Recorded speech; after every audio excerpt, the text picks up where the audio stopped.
Hello, hello, hello, hello, hello, hello. It is Tuesday. It's another day, another stream. And today, we're going to go back to what we began yesterday. We'll see if we can continue the series of finishing a part of the current project every week, you know. Today, we have, or yesterday, we began basically blocking out the clothing for our character, for our Final Fantasy Reaper figurine. We're working on that right now. And yeah, last week we finished the character itself, like the character's body, you know, first the face and then of course with the head and then the entire body. Welcome back, Hustler. Hope you had a great Tuesday. Hope you've enjoyed, you know, your time so far. Yeah, so today I've learned a little bit more about hard surface sculpting, you know, a few tricks, tips and tricks for hard edges and all that stuff. Which we're going to try today, you know, kind of put it into practice. I've done it before, or well, I've been working on it a little bit off stream, not too much, just kind of, I guess, detailing out some stuff.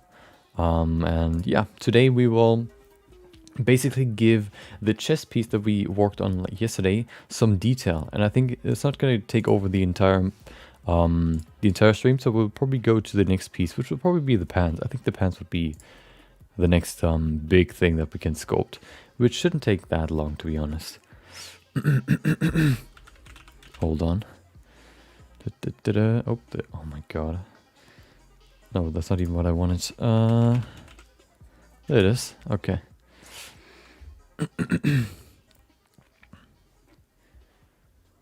Thank you, Hoss00312 is real for the follow.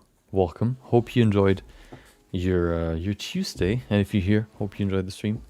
Of course, if you see this as a video later on YouTube, there should be timestamps in the description, because we're not only going to do the, of course, as always, we're not just going to do the leather armor sculpting or modeling. We will also go and do the first topic, which is the 30-minute quick sketch every day. We will begin with that. I have an interesting, I guess, like concept art that I found that I wanted to do today. We began yesterday with basically like a new topic that we want to kind of go more into with these quick sketches, which are more natural, like nature stuff, more like plants and all that stuff. So yesterday we began by sculpting a sort of stylized tree, and today we will go into it's a character, but it's, you know, it's a mushroom. We can look at it right now. Let's go to Blender and begin the quick sketch in just a few seconds or minutes. We'll see how long I can stall this. Yeah, we can see here. Look at this dude. So we have three different concepts here. We have this mud, pile of mud, I guess. We have this, well, you could say it's either a pile of, no, this is looks like a mountain because of this tree right there.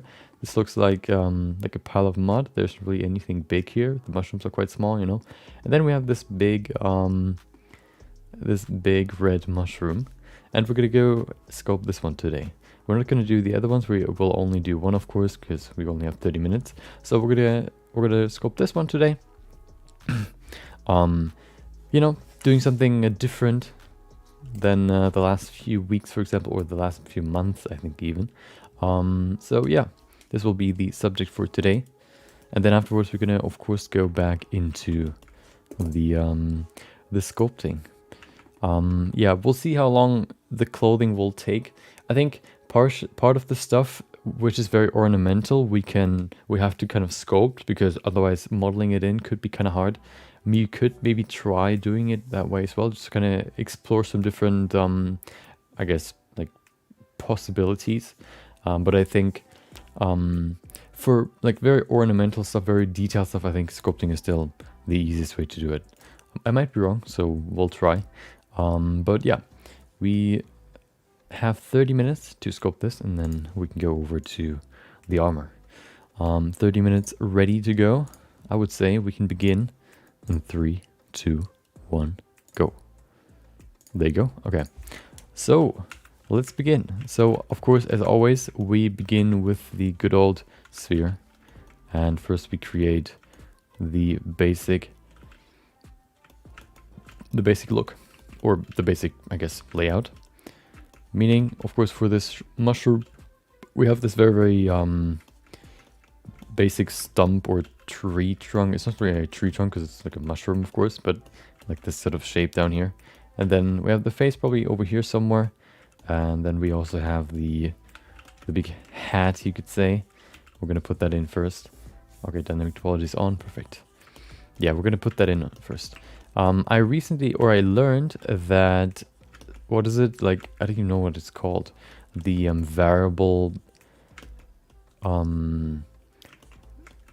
variable dynamic topology, not manual, but the other one. Well, therefore, with the first one that you can see in the list. It is very, very useful when you go to hard surface sculpting, because especially when you want to do edges, you don't want to switch the resolution all the time. So using a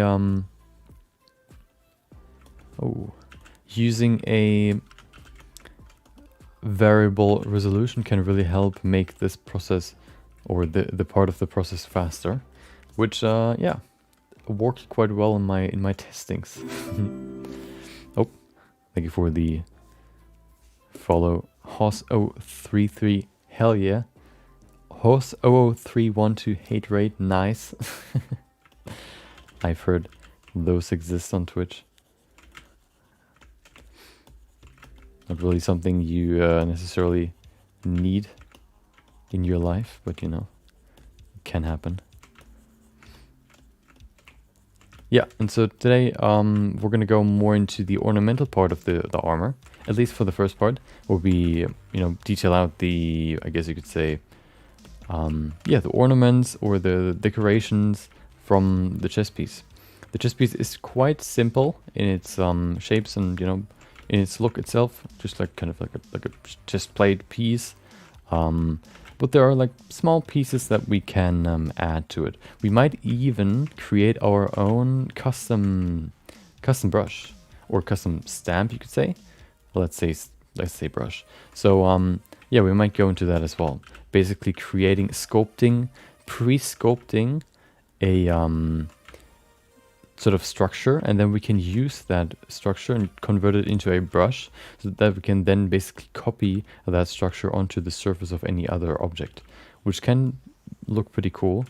And maybe we need that for this one as well. If we have repeating pattern, for example, I think that can very, very easily boost, I guess you could say, our speed, because then we can just copy and paste it and it'll always look the same, which is very, very useful for buttons, for example, or stuff like that.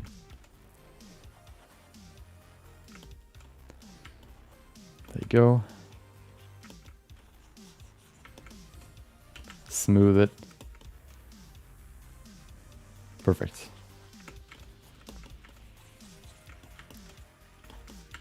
Okay, so first of all, of course, we need to kind of shape the hat. We have the basic, I guess, shape now, but it doesn't really look like the reference. So we kind of have to adjust a few things here.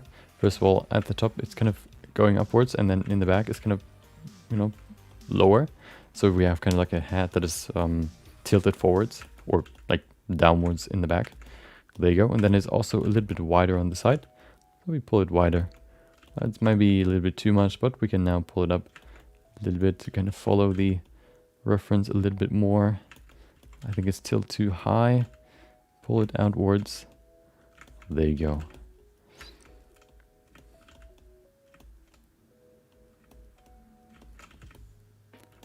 Okay. Look at him. Okay. So I think that's okay for now. Let's focus on the rest first. So we have the eyes here. I think what we can actually do here is we can begin by just sculpting in basically like a small skull here, or we can then bring in the rest. I'm not gonna sculpt the nose hole. I think it's unnecessary. We can immediately go to the nose itself. There you go. We have some eyebrows here as well. There you go. And then of course we have the mouth. But let's put in like sort of a mouth, or sort of a small like beard here. There you go, look at him. Okay, and then we have the chin. I think overall we need to make everything a little bit, change the proportions a little bit. I think the eyes can be a little bit higher. Nose as well. There you go. So we have some more room here down there. Pulling it down a little bit should help with the overall proportions. His chin is quite long, so I kind of want to keep that in this recreation as well.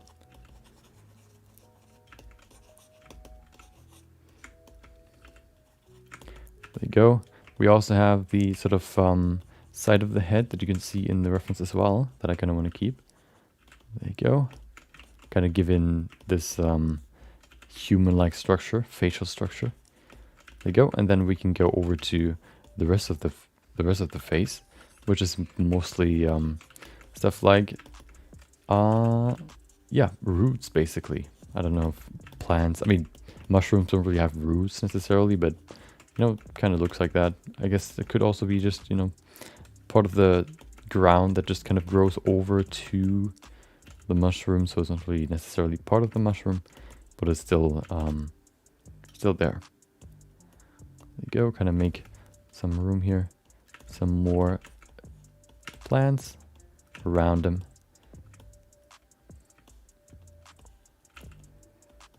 There you go. Okay, so first of all, what we're going to do is we're going to remove this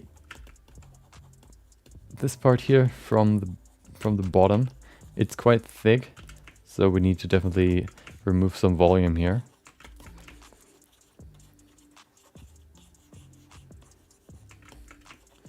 There you go. That should be good enough for now. We're going to go and apply front faces only, otherwise we're just going to remove parts of our sculpt, which is not really what I want. There you go, okay.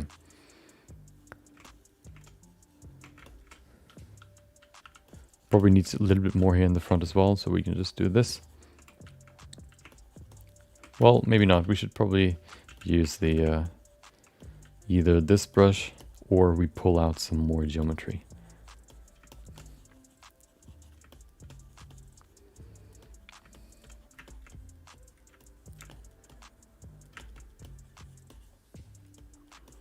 There you go. Grab this.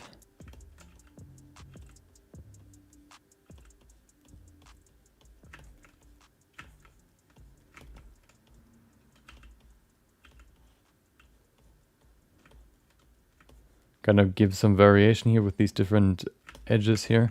Perfect. Okay, let's focus some more on his head now, or his face. Or you know what? No, let's kind of focus on the rest of the mushroom. I guess a little bit of his, I guess, head, stem, whatever you want to call it. Of course, currently we're working with symmetry, so everything will look kind of weird, insofar that it'll not look really that natural, just because symmetry kind of destroys that sort of feeling of like nature. Nature is never really, you know, symmetrical, so having symmetry in this natural kind of model is gonna, you know, not really in our favor when it comes to trying to make this look more like a nature scene. But of course we bring it back or remove it later. Currently we're only really worried about the overall look of everything. You know, once we kind of have everything in the scene, we can then remove symmetry, because then it's way easier. Or we can save so much time using symmetry that it's not really worth doing it before. And afterwards we can just remove it and then change a few things here and there to remove the symmetry that was there before. Very simple, very easy. There you go. I think he's a little bit too wide. We can probably make him a little bit smaller here. Actually, no, I want to keep him like this. Okay. So, I think the head on top is a little bit too big. I'm going to pull it down a little bit. Maybe a lot. There you go. Okay. So, we have 20 minutes left. Perfect. Let's focus on the mouth for a second. Or not the mouth, the face. So we have the small little eyes right here. There you go. We have the eyebrows on top of it. We need to kind of merge the eyes with the rest of the face. There you go. Let's give him some eye lashes. Here you go. Or some actual eyes. There you go. He looks way happier in the reference image. So we can have to do this. There you go. Perfect. Okay. I think overall right now it doesn't have that much depth, so we can definitely go in here a little bit more. Kind of create some more structure. Everything looked kind of flat before. So we can go in after kind of establishing a structure or a sort of base mesh. We can now go in and kind of refine the structure that we had here. We can maybe even create some small hills.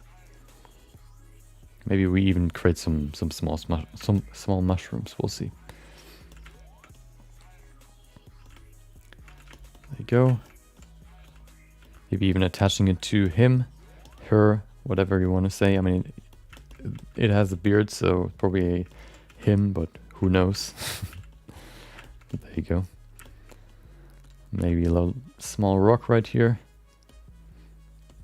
which will be smoother, so it looks more like a rock. Of course, rocks in the wild are probably not super smooth, but at least they're smoother than moss, for example, as long as the moss isn't covering the rock. There you go.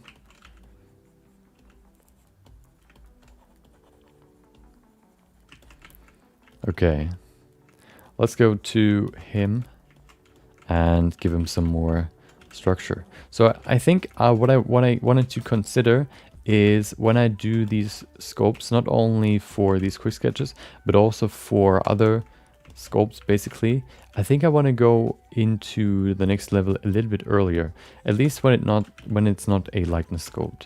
Likeness scopes are a little bit different. I think when we do something more like what is it, like normal characters, for example, with not really like a likeness that we try to portray, I think then we can go into the next level a little bit earlier. I think that can help with the overall look. So what I'm gonna do now is probably go to 50. Actually, I think for the quick sketches, it might be better to just stick with what we have and then do that with the more high quality, I guess, pieces.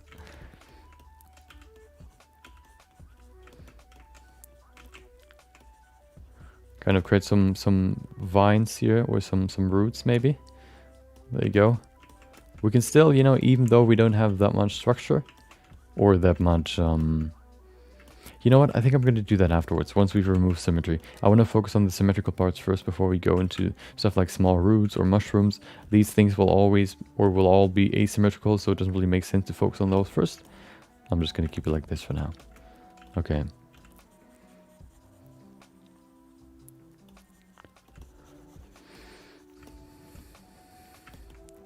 Okay, let's focus on the face first. Or no, let's focus on the sort of hat, I guess.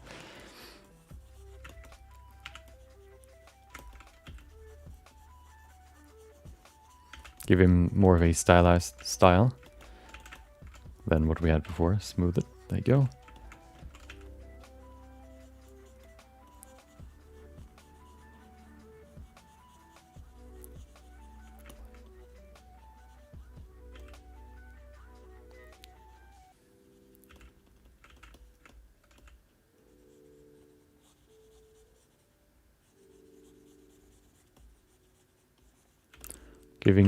Kind of copying the structure that we have for the reference underneath the like at the bottom of the mushroom.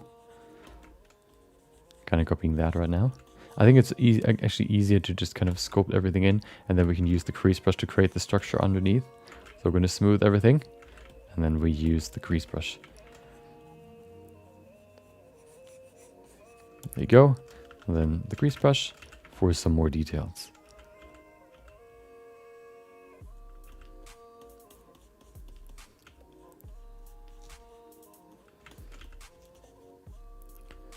Welcome back, Yanis. Hope you had a great Tuesday. Hope everything went well. Maybe you've been flying again. Maybe you've created some aerial object. There you go.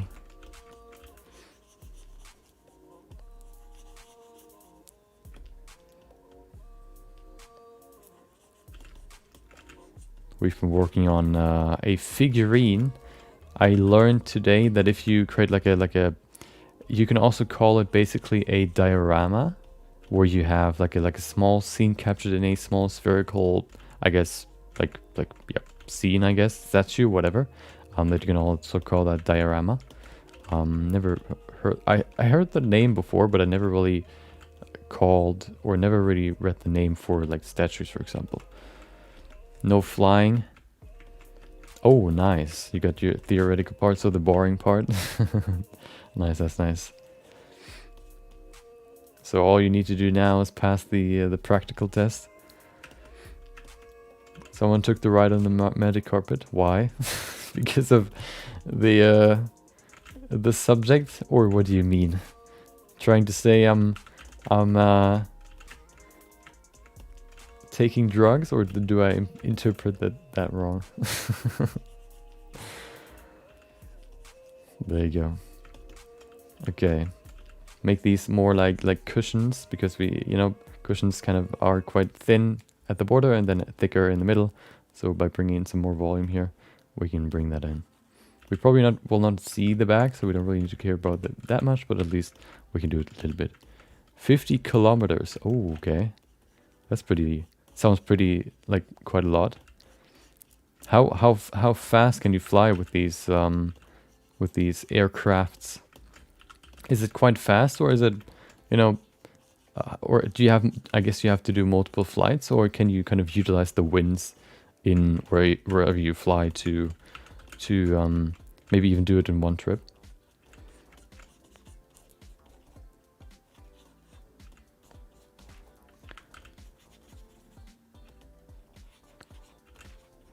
There you go. Okay. The theme, yeah.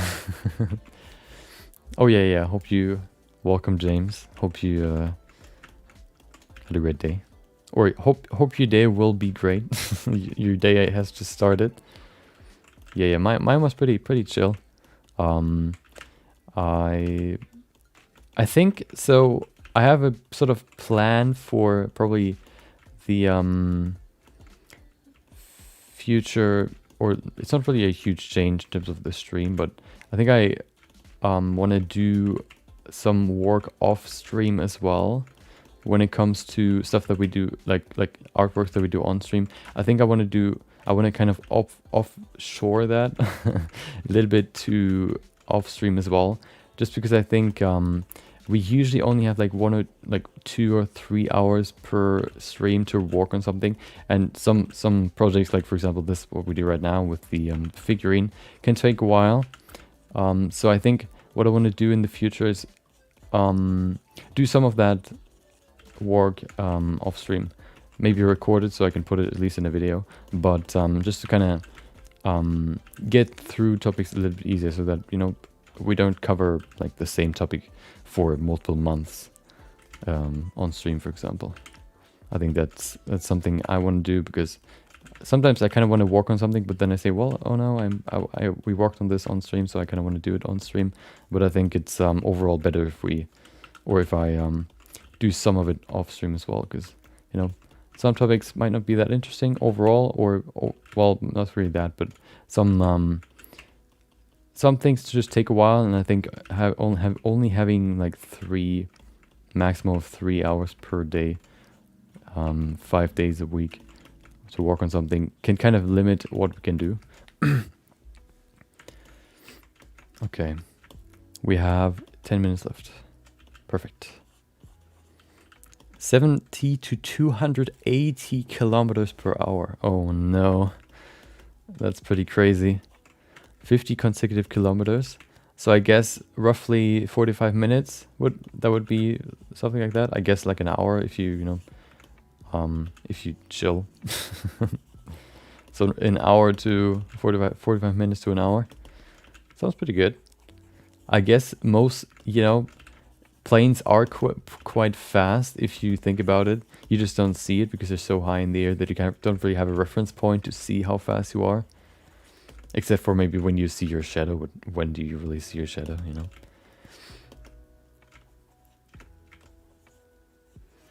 Yeah, so sometimes on the weekend, for example, I just kind of feel like I want to work on something creative, and then I say, well, I have this, this project that I work or that we work on stream, but then also, I didn't want to do anything for it on the weekend, just because I kind of said, well, we want to do it on stream, but or I want to do it on stream, and it kind of held me back, I guess, sometimes. So I kind of want to especially when it's the same topic. And I think so far, or maybe soon, we at least covered most of the topics that kind of, or at least we've done it at least once on stream, the things that we usually use, like retopology or creating a character, sculpting a face, maybe even just texturing, shading. Of course, there's always something to talk about, new techniques or whatever. But I think overall, it's quite similar. Doesn't mean that we don't do it ever again, but just to kind of alleviate some stress. I don't know. Stress. It's not really stress, but make it a little bit freer. Sounds kind of weird, but Oh no. Looks like we have some follow bots coming in. There were 2 others before that joined. I mean, followed. One called Hate Rate. Let's hope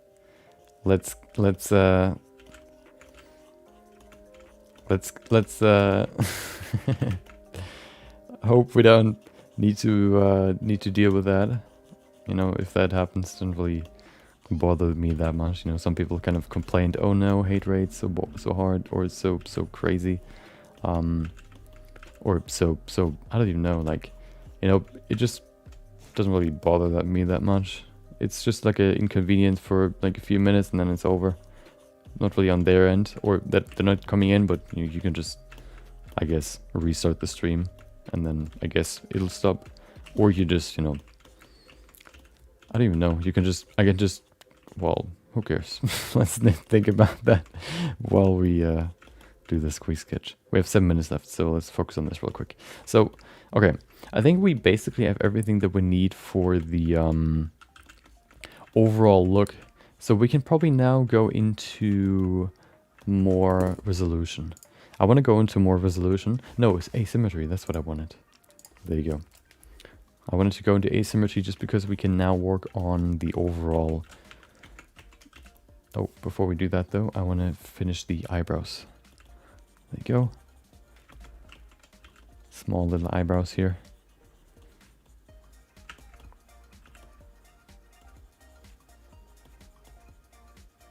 There you go. Yeah, some people complained, and they even did a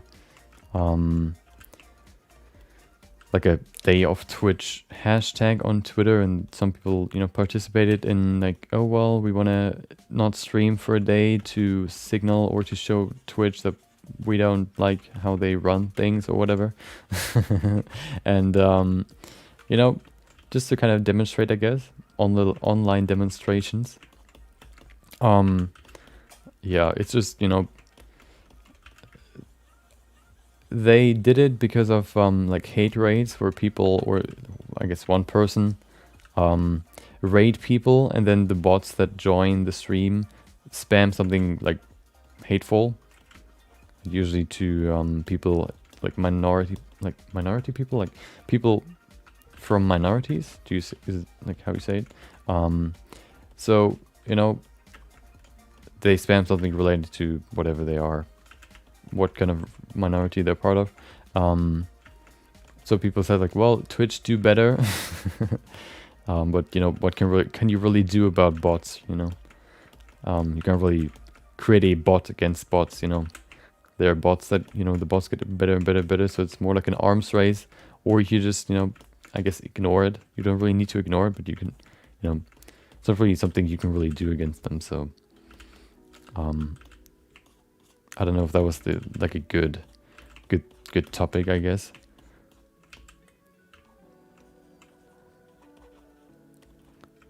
Okay, so yeah, we wanted to bring in some roots as well, because we, you know, nature is not symmetrical. So how about we make this sculpt asymmetrical?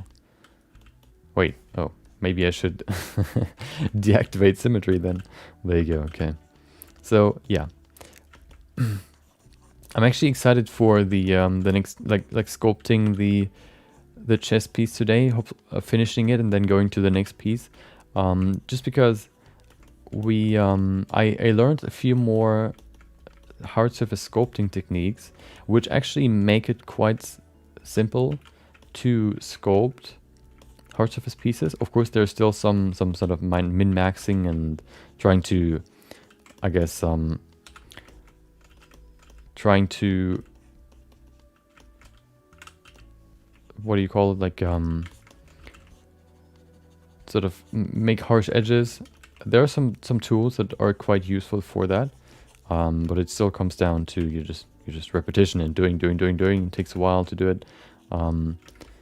So yeah, I wanted to try these new tools because they make it easier and more intuitive, which I've never used before. So I'm kind of quite excited always when I find a new tool or new technique to try it out. Yeah, and then overall just to finish the first piece of the armor. I also want to try a technique where you can project or create a displacement map using multi-resolution, the multi-resolution modifier. I've never done that before, so I'm kind of interested how that works. Well, I've done it before, but it didn't work. So I'm going to be excited, or hopefully it'll work this time, so we can, you know, use that for smaller details. Blender doesn't really like huge amount of vertices, so, you know, relieving that a little bit with a few displacement maps can probably help a little bit with that. Okay, perfect. So, oh, his nose looks kind of weird. Let's give him an actual nose, not just like a stubby little dot in the middle. There you go. Of course, quite rough still, but that's okay.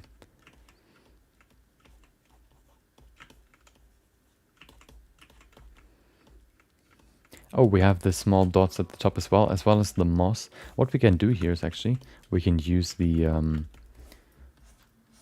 mask brush. We use fall off constant, and then we can do this. Oh, well, that's not full. There you go. Hold on, let me use my mouse. Oh, why is it not full strength? It's on at 1. Well, there you go. Wait, do I have accumulate on? There's no accumulation. Okay.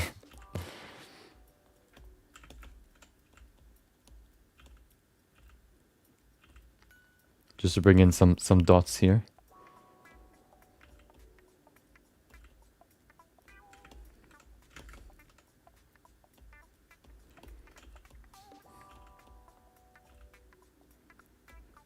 There you go.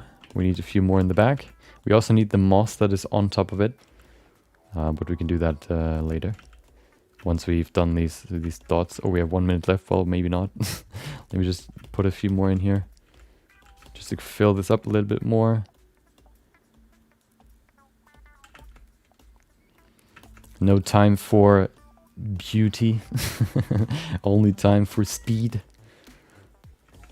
We cannot consider the size too much. There you go. Okay, invert, grab. What do we need? Oh, we can use the can we? Oh yeah, we can use the scrape brush. The scrape brush has an interesting function. Smooth, flatten. There you go. Oh, sorry. You can set it to plain offset. If we set this to 0.5, for example, and then we use it, we go deeper. It's kind of hard to explain. Let's set it to negative 0.01. And then by painting it in, it does nothing. Okay, hold on. There you go. Yes, now it should work. Nope. Well, okay. Maybe it doesn't go out, I guess. So we just use this. There you go. We have some nice dots there. Perfect. And then, of course, the hardest part about these sculpts usually is that they don't really have color. So we can't do stuff like red or green, and which makes it harder to distinguish the different, I guess, pieces of the sculpt. But, you know, that's just how it is. Okay, there you go. We're done. We couldn't really add stuff like small, you know, butterflies and all that stuff, but that's okay. Sometimes you just don't have time. Okay.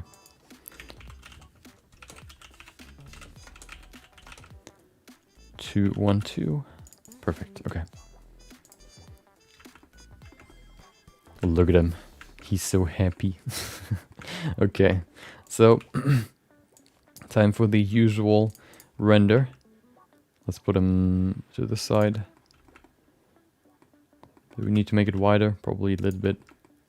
We can place it slightly over here, so we have everything in there. We don't really need to see the entire thing. I think what we see here is okay.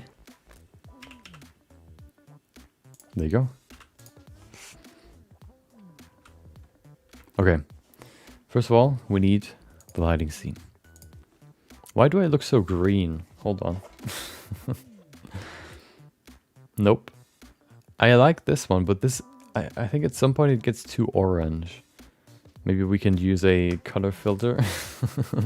Make myself a little bit more orange. Hold on. Okay.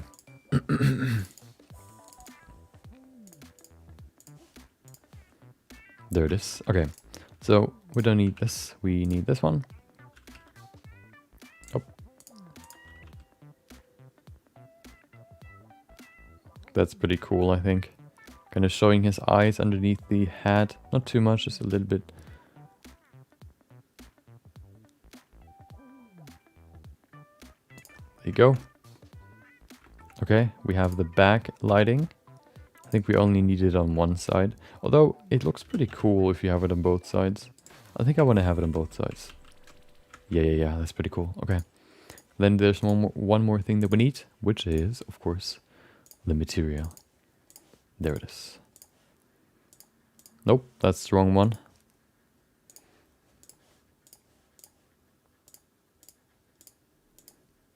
There it is. Look at it. Isn't it beautiful? Okay. I think that's pretty cool. There you go. Yep, okay. We render. Hold on. Oh, that's not what I wanted. Perfect. Okay. Render.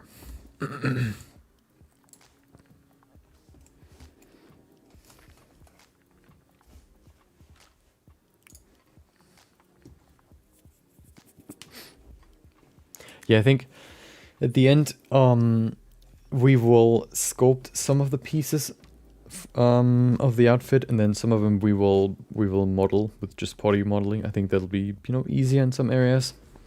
Maybe no, I don't think so. We'll see. Okay, let's finish this first. Okay. So all we need here, of course, is the good old glow. There it is. Gimme. Oh, threshold 2. Beautiful. See these nice glows there in the background? Nice, that's nice. Let's set it too high so it's not too big. Perfect, okay.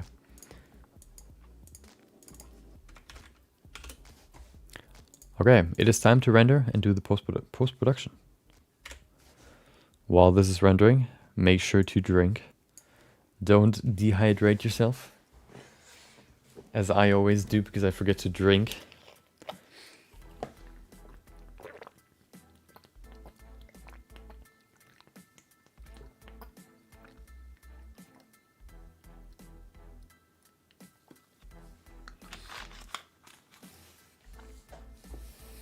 I remember the day I got my I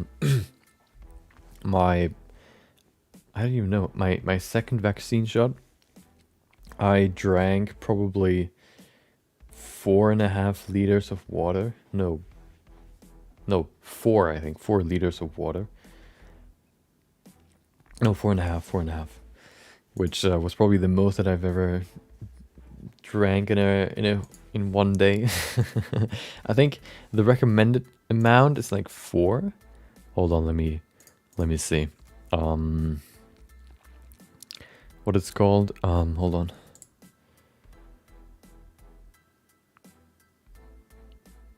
What is oh, recommended water intake per day. 3.7 liters. Oh no. Wow. It's 3.7 liters of fluids a day for men, about 2.7 liters of fluids a day for women. That's weird. Why is it like a liter difference? What about the advice to drink 8 glasses a day? You probably heard the advice to drink 8 glasses of water a day. That's easy to remember and it's a reasonable goal. Most healthy people can stay hydrated by drinking water and other fluids whenever they feel thirsty.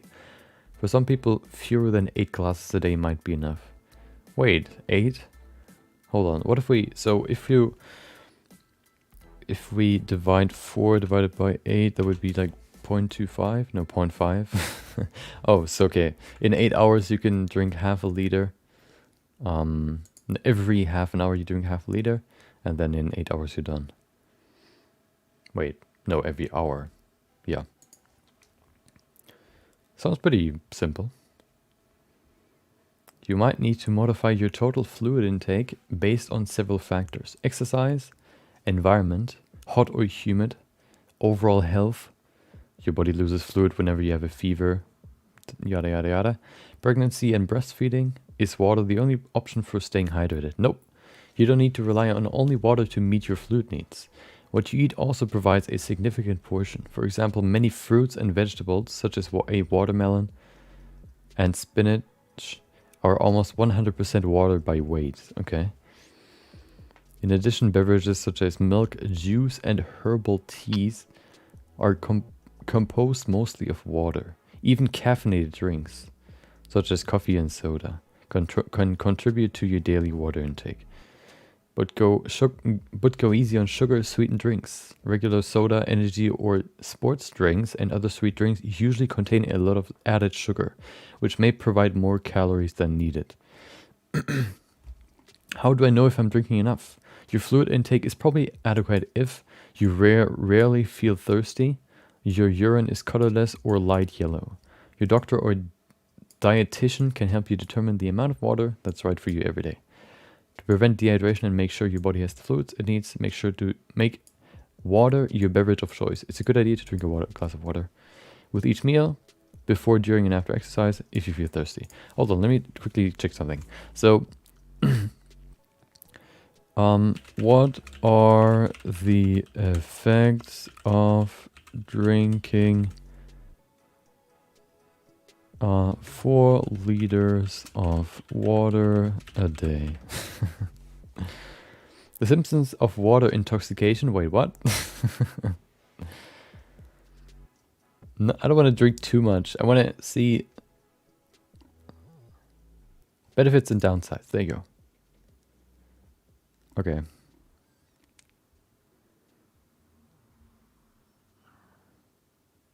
It helps regulate body temperature, transport nutrients, maintain brain function, and enhance physical performance. Not getting enough water can be detrimental, potentially causing side effects like nausea, fatigue, constipation, headaches, and dizziness. Therefore, drinking 3 liters, 100 ounces of water per day may help you meet your hydration needs to support better health. May boost weight loss. Okay. May improve skin health. Okay. Other benefits, increased regularity. What? Multiple studies associate low water intake with a higher risk of constipation. As such, drinking more water may promote bowel movements. Kidney stone prevention. Yeah, I read about that. Headache relief. Okay, nice. Mood improvement. Enhanced athletic ability. Okay. Welcome back. O creador sin importancia. Hope you enjoyed your day. Maybe you learned something new. Hopefully you there were no big problems in your working on your game or working in Unity. Hope everything's been going smoothly since yesterday. Hopefully you were able to solve the problem.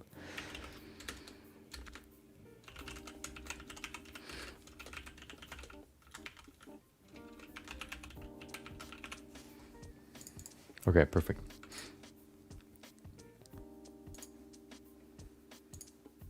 Okay, it is time for Photoshop. So, hold on, there you go. So we have this thing. Look at him. Isn't he beautiful? Okay, first of all, contrast. Just a little bit, and then selective color correction, bring down the gray tones. Perfect. Okay. Next up, we need the texture, and then we are done. Let me try something real quick. So, I want to... Never mind. I don't want to do it right now. Yeah, texture.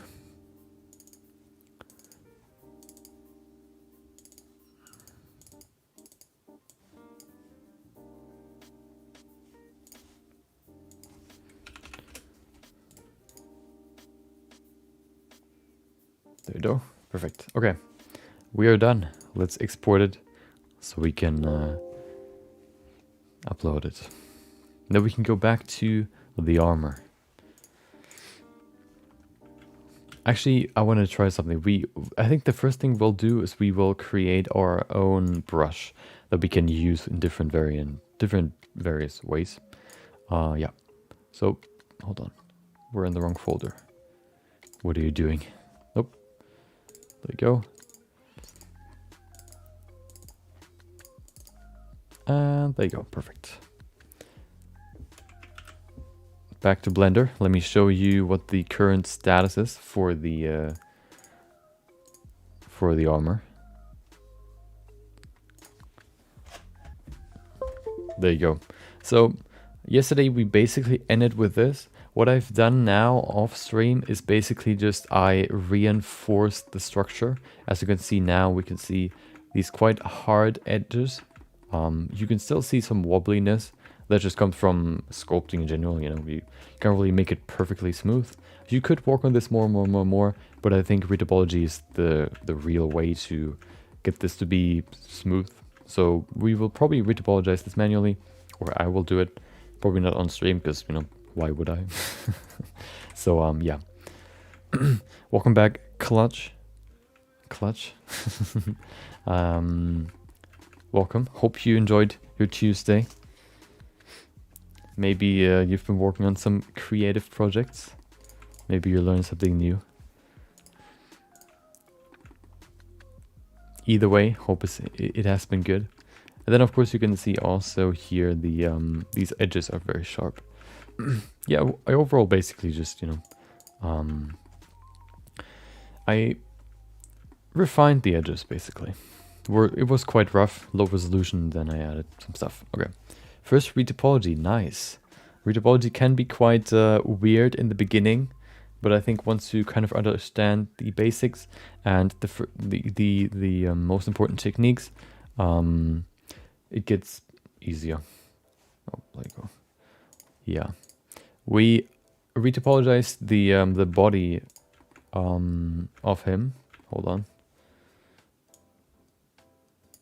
There you go. We retopologized the body last week, so maybe if that helps you, you know, on stream. Well, we started retopologizing it. I retopologized the rest off stream, but we basically created the sort of framework for the retopology on stream. So maybe if that helps you, you know, the video should still be on YouTube, at least on the live channel. Maybe that can help you, you know, if that's interesting. Okay. So, yeah, that's the current status. I don't need you. What is that even? I think that's the retopology that I tried, yeah. One thing that what I kind of need to figure out, which is probably why we need to retopologize the chest piece manually, is that with retopology you can see it sort of follows the structure. The problem is right here, you can see these very sort of jaggedy lines. I kind of want to have those be very straight. You can see I want to avoid this, and the only really way to avoid it would be to either use a lot of geometry or to retopologize it manually. So that's what I'm going to do. Yeah, shouldn't take that long because the structure is quite simple. So yeah. Okay. I'm gonna go and upload the image, and then we're gonna go to this piece and we will finish it. We're gonna create a custom brush to create some ornamental buttons, I guess you could say. And then we add the last few pieces to finish the chest piece, and then we're probably gonna go to the pants next. So yeah, this will be the next step. I'll upload the image and then we can begin with that. There you go, copy, paste. Okay, I'm going to see you in 3 minutes, and then we're going to begin working on this some more. Finishing this, and then hopefully going to the pants as well. Okay, I'm going to see you in 3 minutes. Until then, enjoy the compilation.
We're back.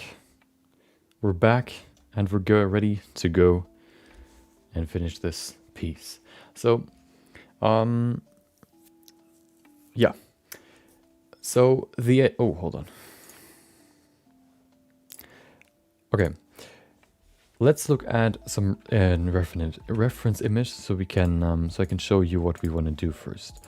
So here in one of the pieces we can see that the armor has some ornamental sort of buttons, you could call them.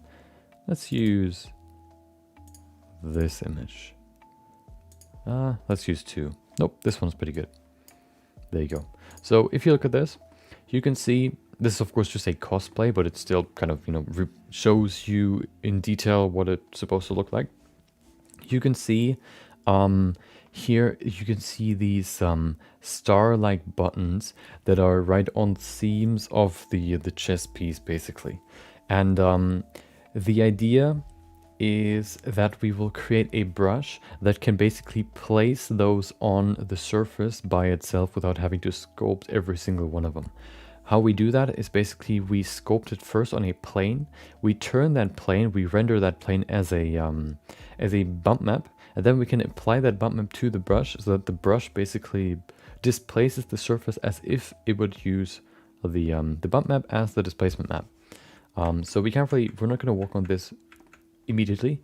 We first need to create the brush. So let me first create a new file, and I'm going to make it. Actually, do we need a new file? We could just make a new scene. Although I kind of want to separate the two because we could maybe have a file.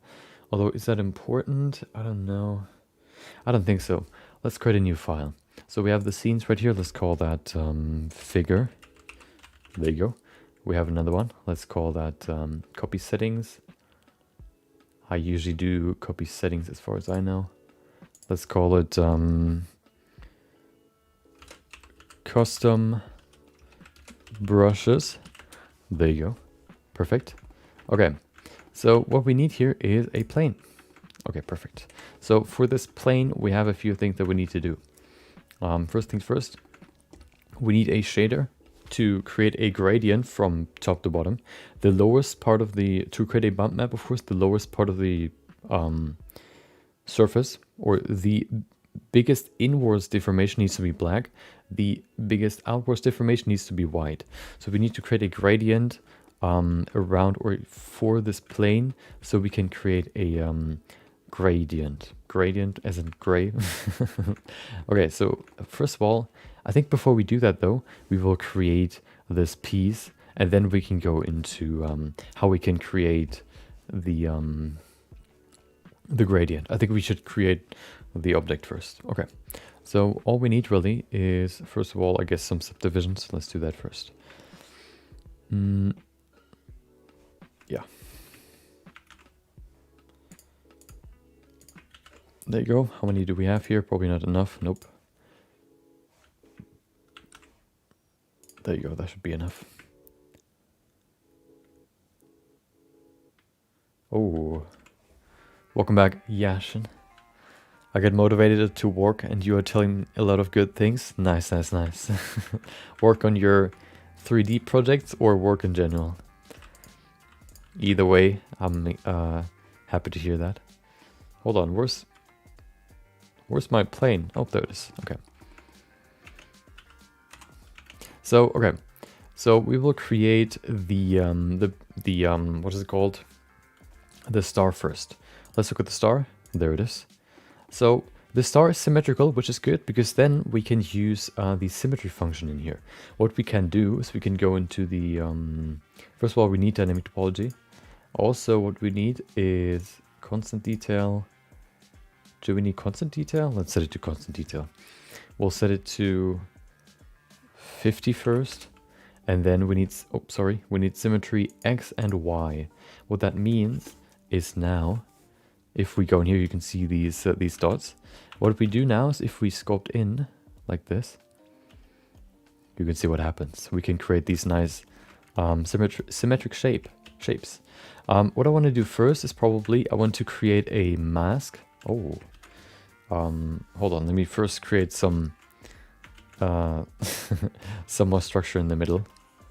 Okay, perfect. Now if we model, there you go. We have some more resolution, and then we will create the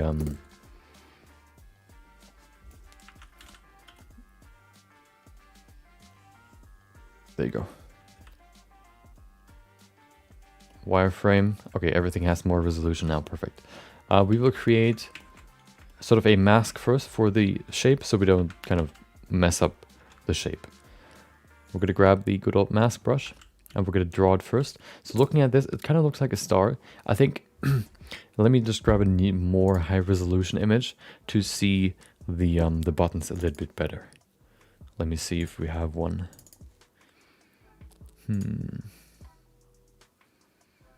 This one doesn't really show it that well.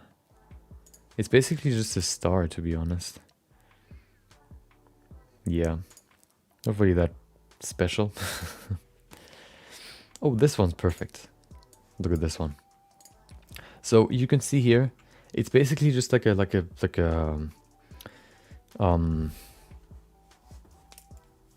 sphere, like a plane like this, and then it has like this gradient that looks like this. So we will begin creating a hello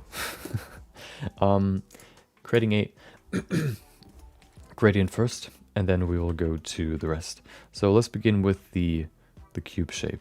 What we can do here is we can use to make it smoother, of course, we can use a different stroke method. We will use the line stroke. If we do that, you can see what happens. There you go, and now we have a perfect cube. We probably can smooth it out a little bit, but I kind of want to keep it like this for now. Also, it doesn't really matter that the plane has no other side, because we don't need another side. We're going to render it from up top, so we can't even see the other side, so it doesn't really, as if we need one. Oh, I'm going to remove these pieces here, and then we can begin with the model. So I think what we can do first is we can remove all this.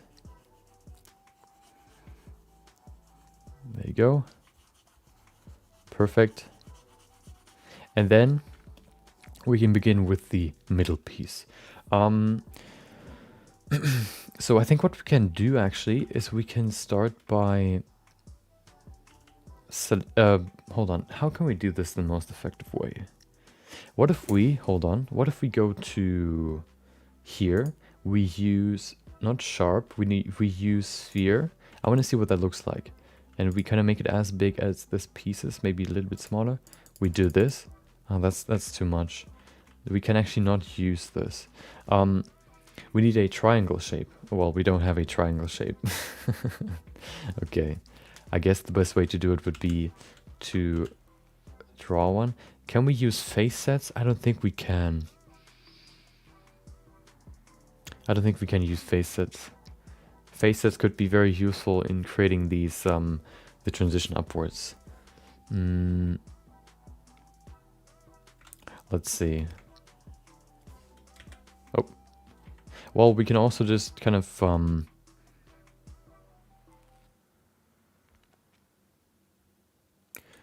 let's see, how can we use the mask to do it?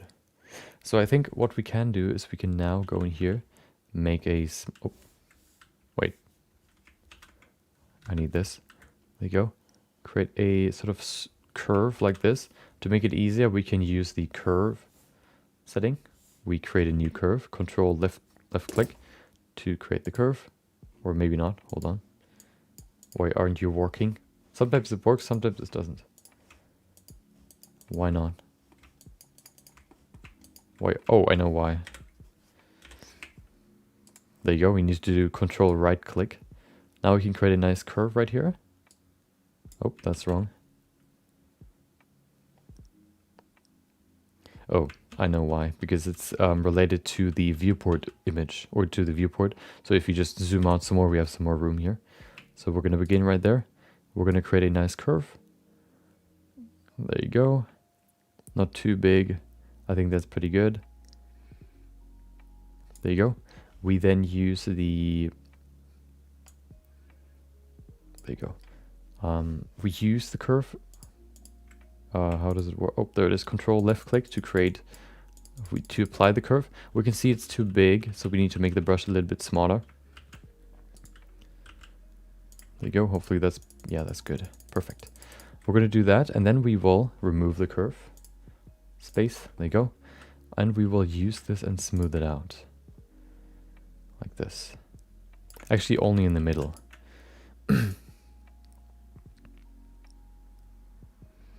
There you go. We then remove this piece here. No, do we? Oh, I forgot one thing. We need to paint all this in. No, this doesn't work. Oops, sorry. I think we'll just sculpt it. I think that's the easiest way to do it. Okay, so we're not going to do it like this. We will do something else. So we're going to remove these curves again.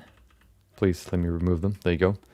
We will just create a kind of cross first. Let's use the good old line tool. And we create these nice lines.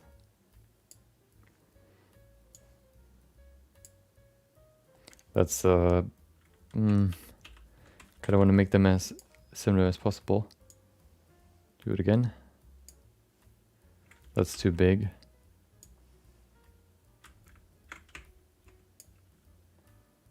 Oh, that's okay.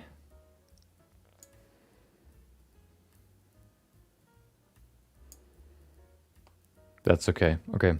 Then we remove the middle.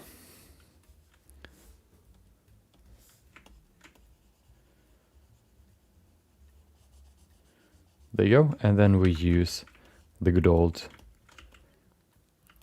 brush to apply some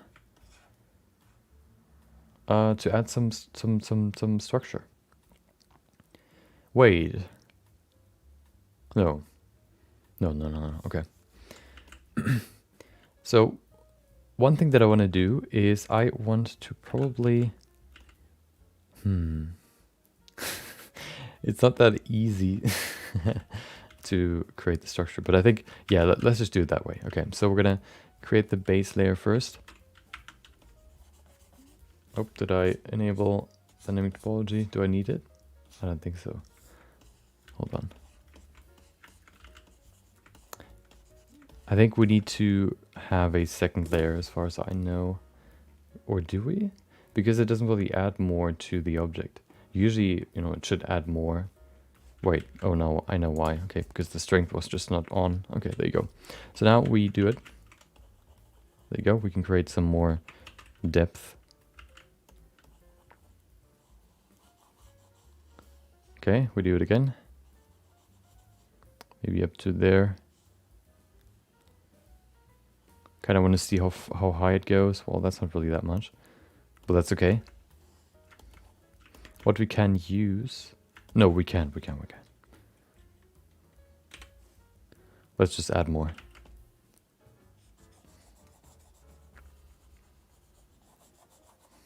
Let's use accumulate so it's faster. There you go.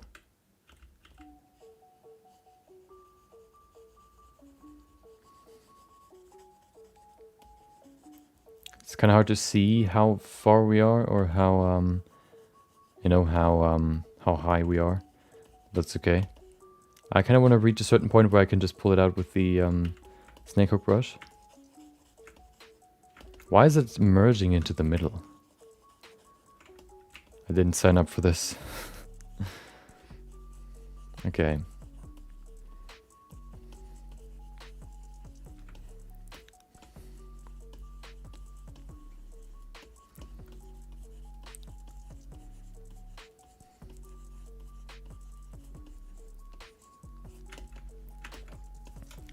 Let me now grab these pieces, pull them out. I think that's good height.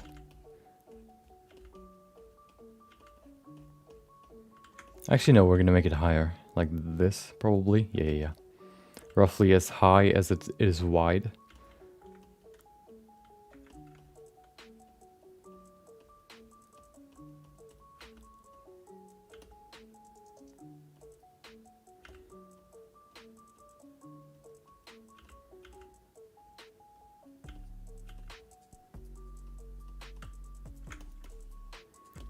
There you go, maybe a little bit higher. Perfect, okay. So we have this side, we do the same for this piece here.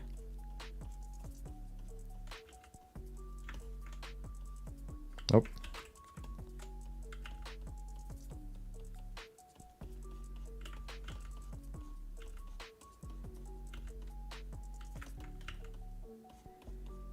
Create the general skeleton.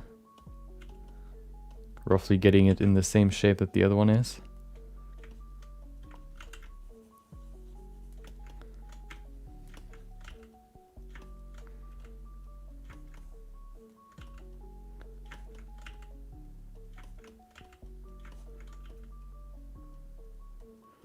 There you go. And now we need to create the transition in the middle, or over here. What we're going to do first is we're just going to create a base height like this without accumulate. So we have a standard level basically. There you go, that we can work with. And now what we can do, so we can go back in here. We can remove this mask, so we can still have the same, we can keep the shape, but we can now go over the lines, or the lines are not there anymore. Hold on. Thank you, Maury. Thank you for the subscription on YouTube. Welcome, welcome, welcome. Hope you enjoy the content. If you're here live, hope you enjoy the stream. Yeah, so yeah, we have the basic shape now. What we can do now is we can just use the good old, we can even use the smooth brush and smooth it out. The smooth brush takes a while, so I think what I want to do first, or rather, would be to create a base sort of fill here in the middle. Right, like this. I need to accumulate, so make it easier. There you go. Go all the way up. Fill this corner. There you go. Then we can smooth it. And then we need to clean it up a little bit. Right now it kind of looks kind of weird. So yeah, it is time to clean it up. Welcome, Zach. Hope you had a great Monday. Monday and Tuesday. Welcome, welcome. Hope you're doing fine as well. There you go. Okay, yeah. So we have the basic shape, and now we can actually apply some principles or some basic, I guess, tools that we can use for the for hard surface sculpting. So one thing that I want to do first here is I want to basically make the edge sharper. There's a specific tool that we can use for, but that tool is more for refining. We currently kind of, work more on the overall look, the overall structure of it. It's quite, quite bumpy, so we need to clean those up first, these bumps. What we can do though first to kind of highlight the edge a little bit, we can go into sharp, into the fall off, and switch it from sharp to linear. Now we have a nice 90-degree angle that we can sculpt in here. There you go, like this. Just to kind of sharpen the edge a little bit. Of course, the edge will not be 100% sharp, but at least it gives us a good starting point. There you go. Okay, so the challenge will kind of be to create a nice gradient from the middle, or from the sort of branches that go outside from the cross, to the sort of 45-degree side here. These that sort of what do you call them? These surfaces. Oh. Okay. Which means we just kind of have to smooth and adjust until we have a nice looking button. One thing that I probably want to do is I want to highlight the transition from the cross part to the surface part. So what I'm going to do here is I'm probably going to just dig in here, create a nice crease, and then like this, there you go. And then I'm going to increase the contrast later, just to kind of highlight the cross a little bit more. It's not that highlighted in the reference, but I think if we do it a little bit, it'll just give it a little more detail. I think that can be very useful. Actually, we don't even need to go into too much detail with this, just because in the end we're going to sculpt it in, and the scope will not have like insane amount of resolution that we probably can't even see the very, very fine details, but at least you know, if we have them in here, if we go that deep, we can utilize them. There you go. So we can now talk about a tool that we can use to sharpen some edges. For example, the crease that we have here. Before we go into that, I think what is better right now is to sort of round out this transition. Let's do that first. It's already in a good spot.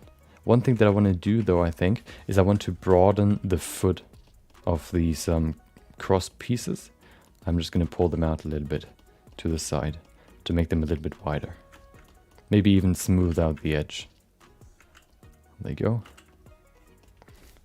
Dynamic topology is on, perfect. Like this. I think that can help. Make the kind of, you know, show the structure a little bit better. Okay, so after kind of smoothing everything a little bit, I think the structure starts to begins to look quite good. Hold on. Welcome, Lunar Sec. Thank you for the follow. Welcome. Hope you enjoy the stream if you're here. Hope you had a great day.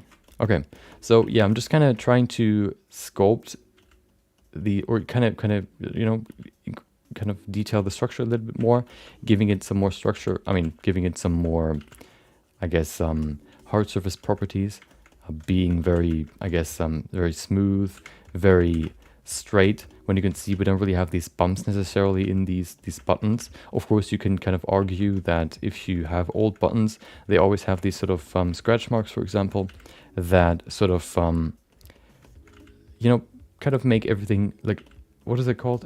Surface imperfections.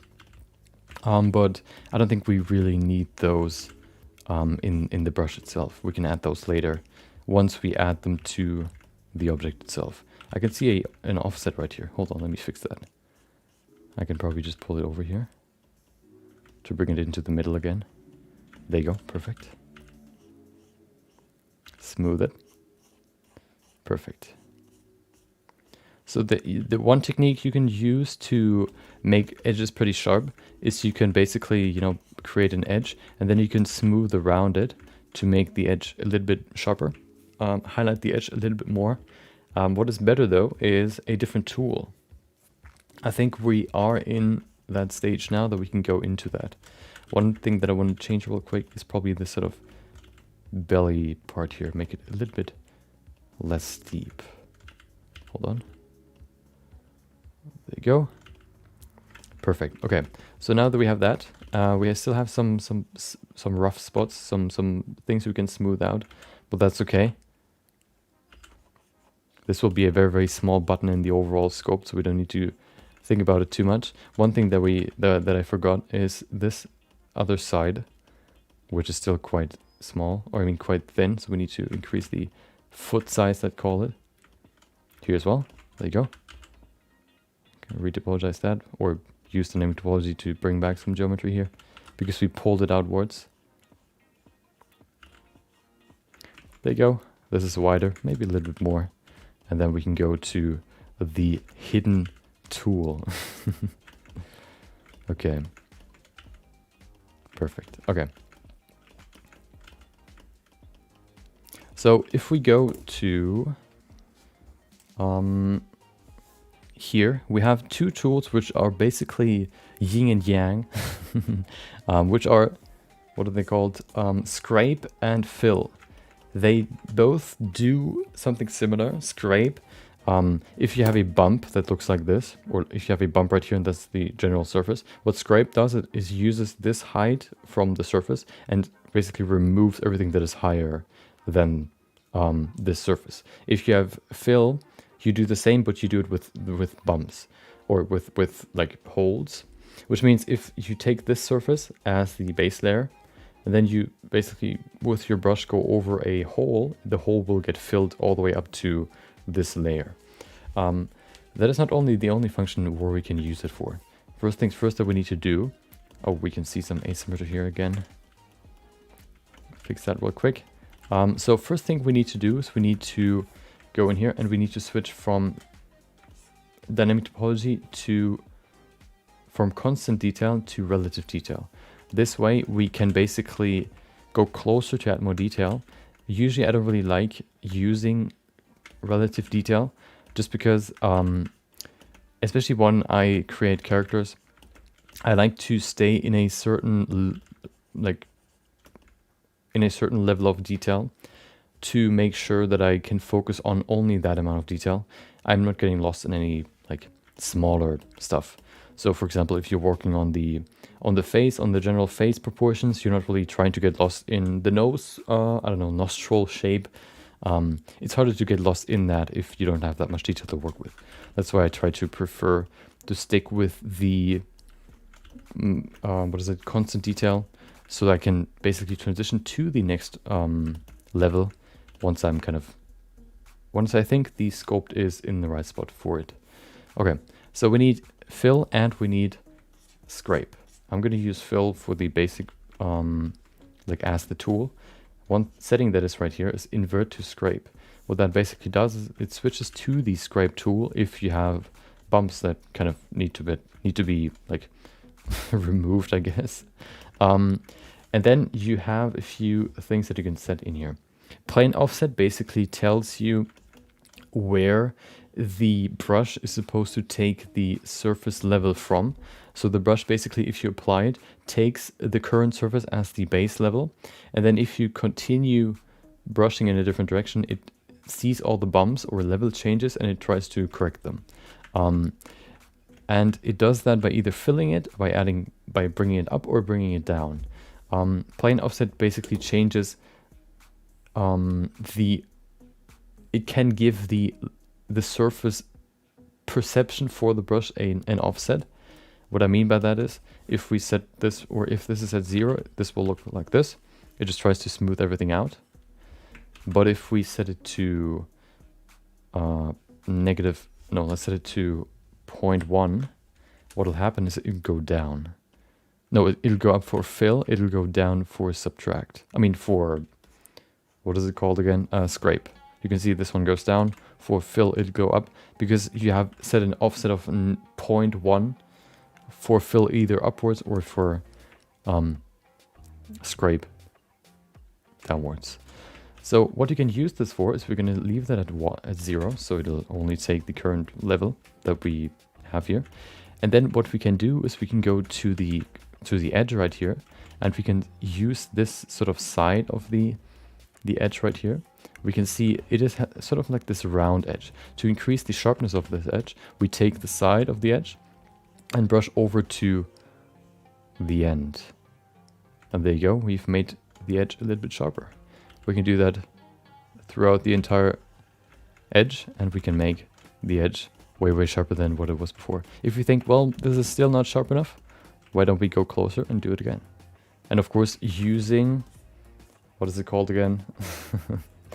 Dynamic topology with relative detail, we can go closer and closer, go closer, and add more and more and more detail. And there you go. Now we have a way, way more detailed and way sharper edge. This doesn't have to be perfectly sharp, like super, super, super pointy, because it's like metal. Metal is never really, or nothing is really 100% pointy. There's always a certain bevel, but you necessarily don't really, the amount of rounding that we have now is good enough. And then afterwards, once we kind of sharpened the edge, I like to smooth out the sort of area around it, just to kind of, adjust it to, you can see there we get this sort of edge here because of the correction, and I just like to smooth it out. There you go. So we do that for the edges first, and then we can go to, I don't even know, I think that's basically all we need to do. Then we can turn it into a brush, so we can use it in our actual sculpt. Maybe what we can do is we can use the move brush to move pieces in or out if there are some big, I guess, level or sort of bumps in the edge. I don't think that's necessary though. We'll see. Also, one tip: if you use this tool for sharpening edges, you can, if you set it to constant, you'll get sharper edges than if you set it to smooth, for example, which is the basic setting. There you go. So if you want to have the sharpest edges, then you need to set it to constant. You can see quite a big bump here, so we can pull this out, adjust it to the shape. Then we can go back to the fill, and there you go. The bump is still there, so how about we push it in a little bit. Okay. You can see the edge down here is quite rough still, but that's okay. So we can do that for edges that go out, but how about edges that go in? We can do the same. We can use the fill brush, well, rather the scrape brush. If we do it and we have fill enabled, or we use the fill brush, if we then press Control, we basically use the scrape brush. What the scrape brush does is exactly that. You can sharpen, like, is it like a negative edge? Like this. Pretty simple, pretty sharp. And yeah, this way you can create very, very sharp edges without that much effort. And then, of course, if you don't like the edge up there, we can do the fill brush again and kind of sharpen it some more. There you go. We can then go in here and kind of do this to smooth it out some more if you want to, but it's not necessary. And that's what we're going to do for the edge real quick to finish it. And then we basically have the perfect brush for these small buttons. Of course, what you can also do is you can go in here and prepare the sort of sharp edge using the crease brush, and then going in here and creating the base crease, which will then be enhanced using the scrape and what is it? Scrape and fill brush. There you go. I even have symmetry on, but I still can't create good symmetry. Okay, let's finish these edges and then we can create the brush. There you go. And you don't even have to be that meticulous. You can just go in here and do this. And the edge looks perfect. Of course, here in the middle, we kind of get to an interesting point. Let's see how well we can make it. I think that's okay so far. We could pull it, just like pull it out like this. We are quite deep in details right now. This is just a small button, as you can see on the chest armor. So we don't need to pay like insane amount of detail to it. But you know, as I said before, if we pay a little bit more detail to it than we maybe need, then if we need it again at some point, we can just, you know, we have the detail already. There you go. Oh, wrong button. I mean, wrong brush. This way we can very easily, just by following the edge with the brush, create very sharp edges. Smoothing this sort of small bump right there. And then we basically have a nice smooth surface with a nice sharp edge.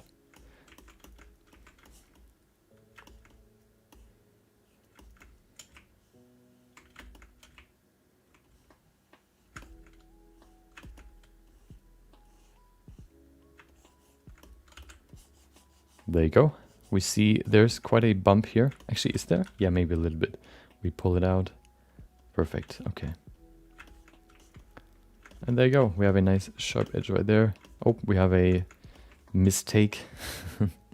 Let's fix that real quick. Fill brush. I think we can use the scrape brush for this to do the same, just by if we add more resolute, or if we add more detail using the fill brush, we can use the scrape brush to remove some of the edges width, I guess you could say, or volume. Or we can also just use the smooth brush to do it. There you go. Okay. Perfect.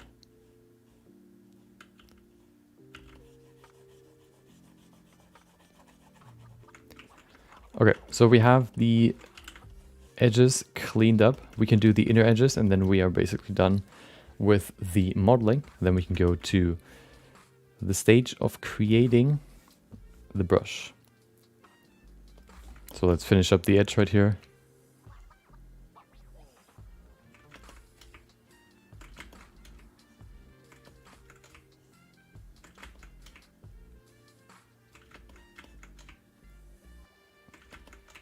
Oh, we need to do the bottom as well. We need to have a small crease down here, but that shouldn't take too long. There you go. Do the other side.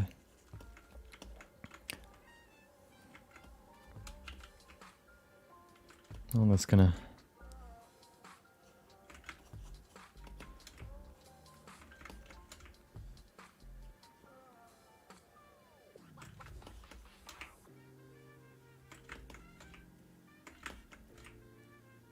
There you go.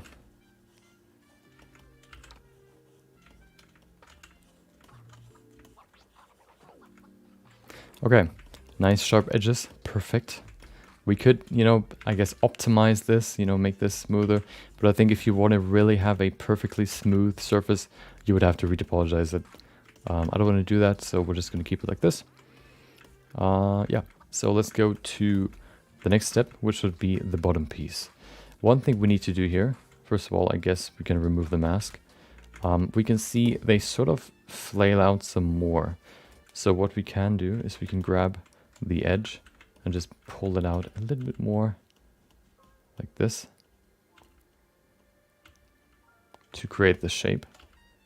Perfect. And then we create a crease around this this button. We can actually go into this view and do it.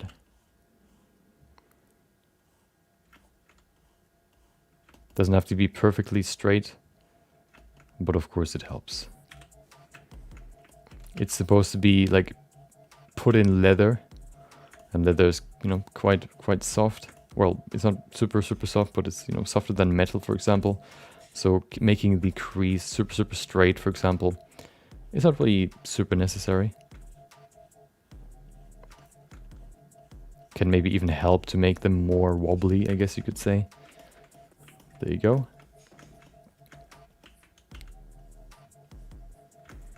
Maybe increase the strength a little bit to highlight it some more. I think creating these brushes, it's usually good to sort of increase the strength a little bit, the contrast, by just increasing the size of the depth for these creases, for example. There you go. Smooth out the edge. And then we have the finished button.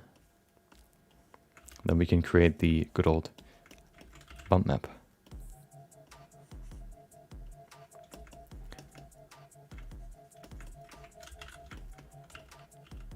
Oh. There you go. Okay.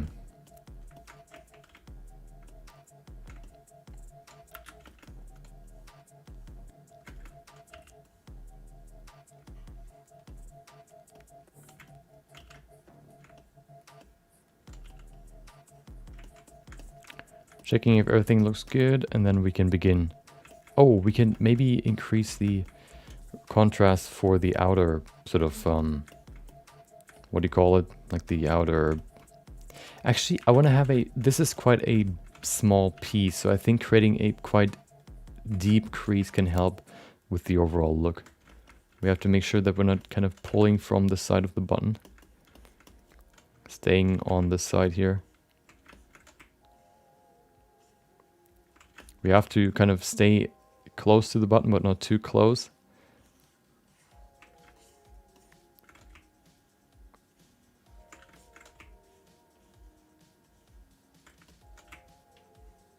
There you go. Then we use the crease brush again to just increase the strength. I mean the depth.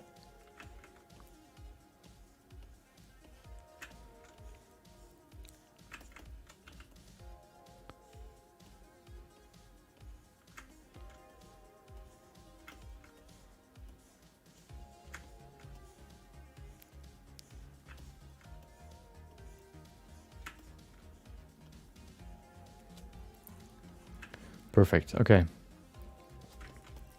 That's better. Okay, perfect. Right. Let's go to the next step. We could reinforce the edges, but I don't think that's really necessary. So let's go to step number, I don't know, 4, I guess. Creating the shader. So we want to turn this into a bump map, which is actually pretty simple. All we need is a camera right here. There you go. Oh, where is it? Where are you? There you are. So the camera needs to be orthographic. because the bump map is not it's not supposed to have a perspective. We also need to make the camera fill, or the plane needs to fill the entire camera like this. Perfect. Maybe we should pull, or we should create a new plane. No, hold on. How do we do this? I guess we can just go in here, select the outer edge and scale it outwards. Let's see if that works. So the outer edge right there, and then we scale it. There you go, just to have some more room around the sculpt. I mean, yeah, the sculpt, basically the button. We increase the scale a little bit so we can see more of the button right there in the middle. Perfect, so now we can see the button, but we don't have any depth now. How do we bring in the depth? Pretty simple. We need a gradient that basically goes from the lowest point of the sculpt down here. Wait, I don't need back facing. There you go. From here all the way up to there. So this small point up there should be white, and this point down there should be no. This plane should be gray, and this point should be probably the highest point, so white, and then down here should be something, I don't know, like, I don't know, like a very, very middle gray, I guess.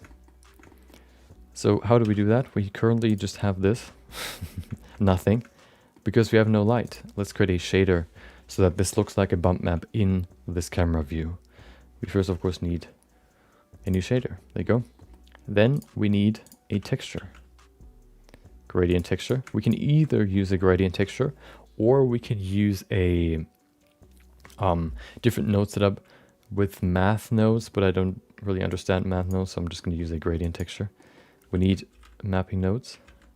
And then there's one thing that I want to try. So I've tried it before with just 2 mapping nodes, but of course if we set it to object, then we can apply an object to the coordinate of the gradient map. So what if we use a cube for it? Make it bigger. There you go, so it fills the whole plane. Maybe not necessary, but I'll just do it. I'm going to switch it to wired view so we can see through it. Then I'm going to go in here and select the cube. Let's see what it looks like. It does nothing. Oh, there it is. So down here, that's interesting. Okay, so I guess we just have to rotate it. What if we rotate it? This way nothing happens, this way nothing.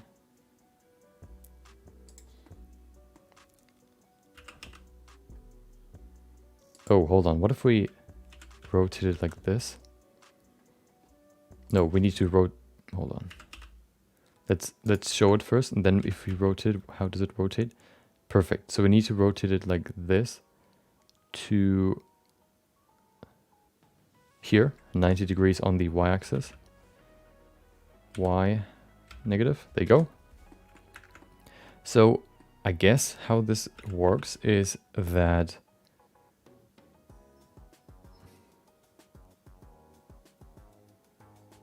yeah, I can also change the chord. Yeah, I think I don't want to figure out the cube thingy.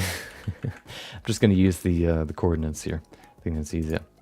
You're right. Okay, so let's rotate this real quick. Do we need generate? I think I'm going to use... Do we need to generate it? Not really a huge change, but let's use that. Okay, so rotation. Which one do we need? Not this one. There it is. 90 degrees. Perfect. So now it has a gray here in the middle, or down here, and up there it is white. We have to make sure that the plane is 0.5, so basically the midpoint, and then everything below is darker and everything above is higher. Because if we want to apply it as a brush, the brush is supposed to, well, the brush is a sphere. Or not a sphere, but the brush is a circle. And if the inherent texture or the inherent brush strength is higher than 0.5, then it immediately adds more like volume to the surface, which is not supposed to be the point. The only thing that is supposed to basically add more volume, or supposed to pull out the structure or pull out the geometry, is this middle piece, this button. Everything around that should not remove, or not remove, but it should not like basically lift up the geometry. It should not add more volume. So we could either do that with a converter color ramp. I guess that would be the easiest way. So let's see where we have the 0.5 value right now. Let's set it to constant. And then let's see where we have the 0.5 value. I'm going to set this to 0.5 so we exactly know when 0.5 is on this plane. What I mean is, if we now move this location in a certain direction, I guess it is not this. There you go. If we bring this all the way up until we reach the plane, there you go. This is when we reach 0.5. So now the plane is at the gradient point 0.5. So if we bring it back to linear, we can now see that this value is 0.5. It goes deeper, as you can see right there. This is darker. And then up here, it's brighter. It's quite shallow, but yeah, that's, we can increase the contrast later. We're going to save it real quick, and then let's see if this brush works like that, or if we need to increase the contrast or whatever. Yeah, let's render this out real quick. Shouldn't take too long. I'm probably going to set it to, let's set it to 800 times 800. Should be enough. There you go. Okay. Oh. Perfect. Render resolution doesn't really work because we only have an emissive object. Okay, render image. I'm going to save this as a new brush, and then we can use it in our sculpt.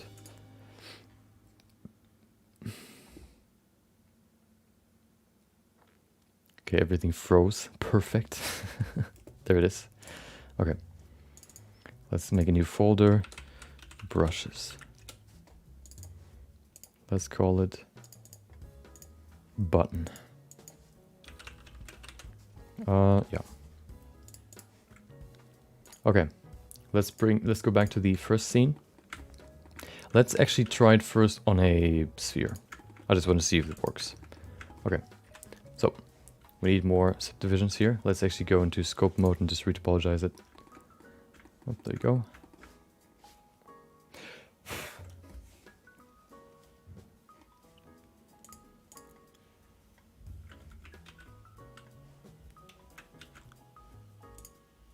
Remesh, there you go. Okay, so let's go to the texture settings and use, I think it is, no, we can actually only use this. Usually there were two texture settings. There was project and there was the other one. There must be the other one still, but I can't see it. Maybe we need to use a different brush. Well, let's first import the texture. Make a new one. There you go. Image. Yep. Open. Brushes. There it is. Okay. That's the brush. 800 times 800. Perfect. Then we can go to the brush settings. We can see the brush right there. And then we probably need more resolution first. Next thing that we need is we need to set it from mapping tiled to stencil. No, not to stencil. We need to set it to area plane. And then we need to go to stroke and set it to anchored. Hopefully last time we tried it didn't really work. Hopefully this time it works. You can see if we press F, change the size, you can already see the brush. So now if we increase the, let's set it to constant at 100. Let's see if it actually works. It's quite small. Let's yeah, that was the problem that we had last time. It just didn't do anything. And I don't really know why. What if we set it to space and then draw it? Wait, do we still have it here? Okay. That was the problem last time. It didn't really work. And I don't really know why, because usually it just works like that. Maybe we set it to smooth. That shouldn't be really... Oh, hold on.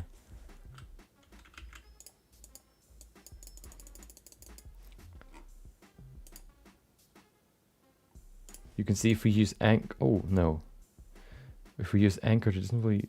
Well, you can see the button, but the bigger we make it, the smaller the resolution gets, which is weird because we set it to constant detail. Even if we set it to 200, let's see if that works. Well, not really. You can see it just kind of... So I guess anchor doesn't really work with dynamic topology. Is that what I'm getting here? What if we set it to 200 resolution inherently?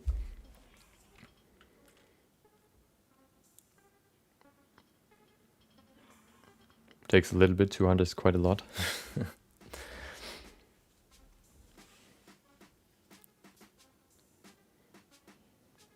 Okay.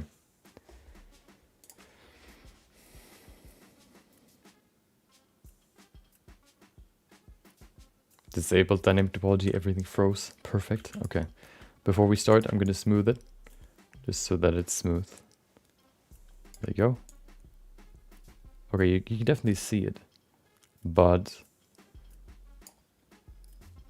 it's not really adding enough. Yeah, this sphere, the only one of the lucky spheres that gets more resolution. Maybe spacing distance input samples. No, we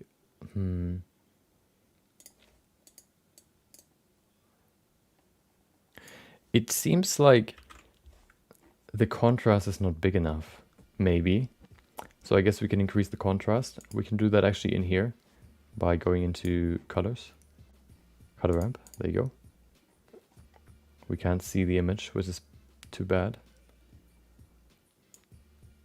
Can we please see the image? Wait. There you go, okay.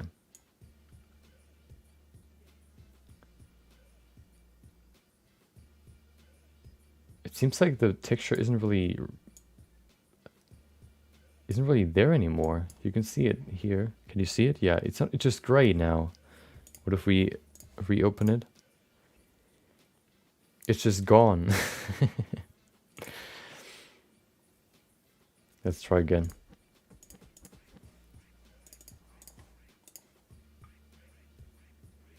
Why?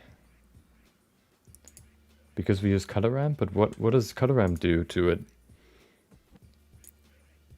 It's not really, even if I move these sliders, it's not adding anything. It's not adding more white. It's not adding any black. It's just gone. So I guess we can't use color ramp then. What if we increase the contrast to 10? So let's see what that looks like. So we can definitely see it has some more structure, but it still is too flat. So I guess what we can do is we can render it out with more contrast.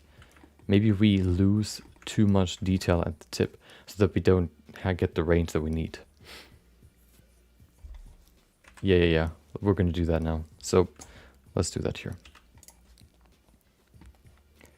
So let's just try to do it really extremely. There you go. Use nodes. Hold on.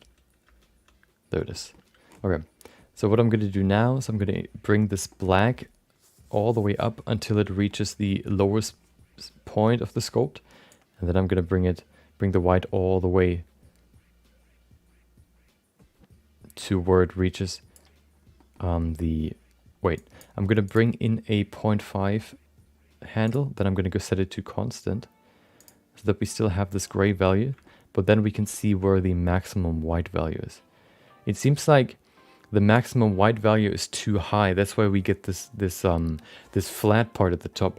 We don't have enough range for the gradient, so we probably need to scale it. So I guess one thing we need here is another gray value. Is this 0.5? Nope. Oh, it is. Okay. Bring it all the way down here. We need to see where black reaches the bottom. No, do we? No, I think we just need to move it up. I think that's the problem. So we need to move it up until this is basically only at the tip, this white value. And then we might be good. Okay, let's move it up.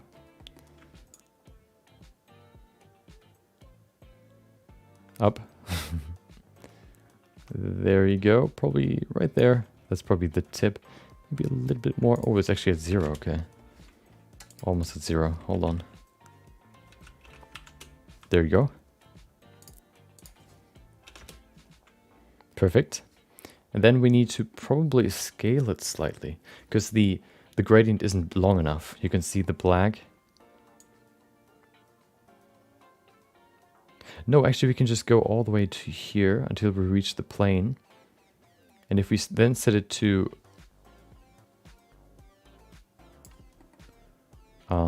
linear, we have this. Maybe this works better. Let's see. Save it. There you go. And then we render it again.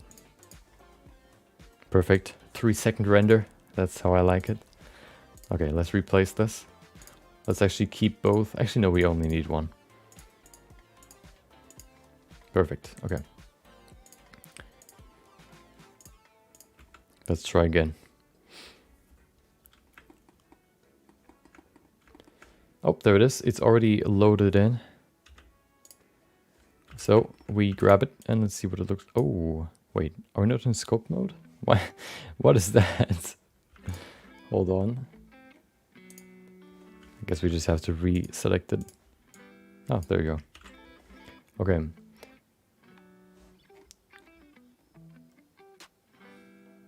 Is the contrast still at... No, okay. Is it? Is the contrast still higher? Let's see. Yeah, it is. So what does it look like now? If we do this. Okay.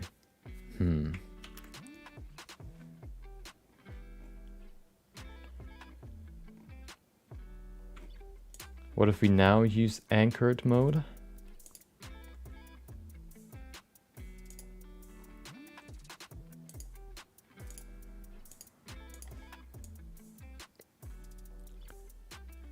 I wonder why that happens. Why does it just disregard the depth that we added? Unbelievable. Maybe the range isn't high enough, but we can't increase the strength more. It's not even adding the tip, that's the weird thing. And if we go to here, we can still see the tip.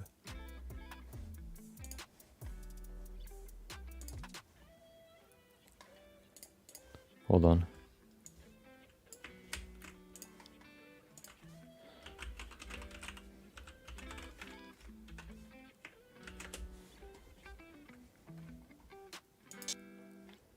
Okay, thank you for the link. Let me just quickly check it. Yeah, he's using a texture. Clay strips could be the problem. He's using the stencil option. Okay. He's using stencil with the first brush. I don't think the brush might be the problem, but we can try. Okay, let's see. So let's use stencil then. Oh, there you go. We need stencil. There you go. Then we can move it over here. Can we make it smaller? We can rotate it. Can we make it smaller? Nope. Oh, shift. Okay.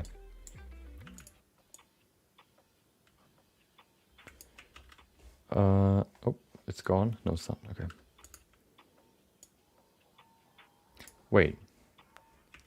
We need to set it to... Does he have it on anchored? He does. Okay.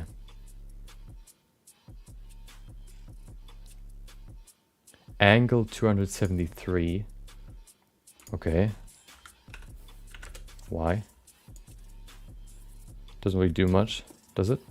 Well, no.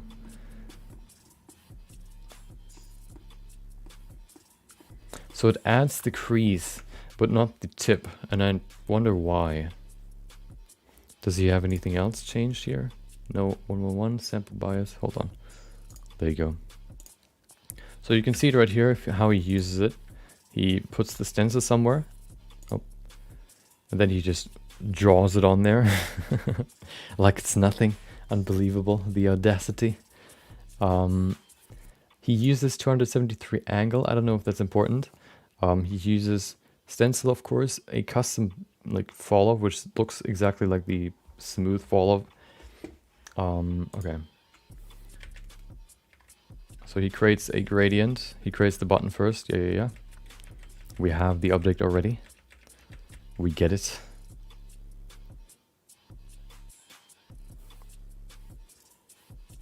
And then he creates the gradient. We can try a different brush. Hold on.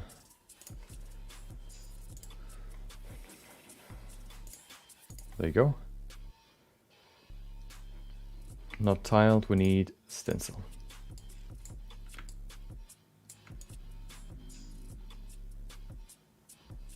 Oh, but why is the clay strip the problem? Well, it's sort of works. I guess we have to make the... Hold on, let me look at this. What does the texture look like? Is it black at the bottom? If so, then okay, it's black at the bottom. Okay, now I get it. But that doesn't work because then we can't add the crease. We can add it later though. Let's add it later. Okay. Well, you were right. I'm sorry.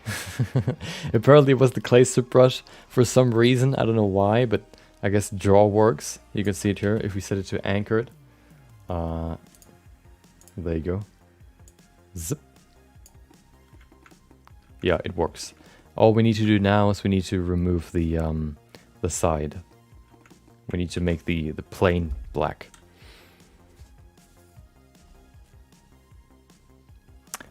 Yeah, maybe the clay strips brush has an inherent maximum.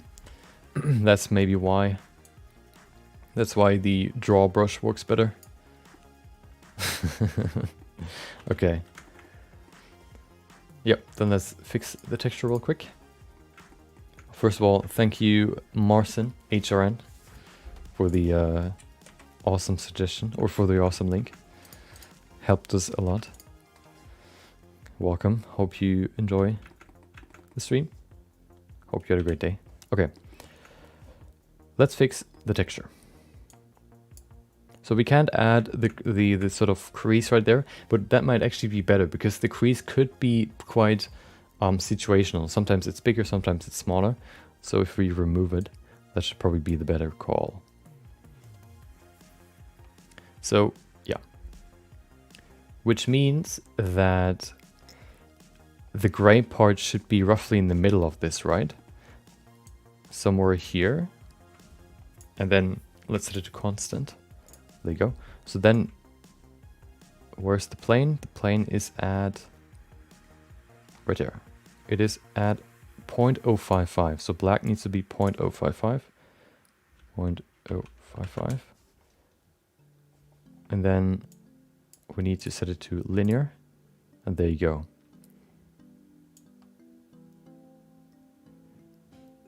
There you go. This should work. What if we bring this higher? So hold on. I'm gonna do math, okay?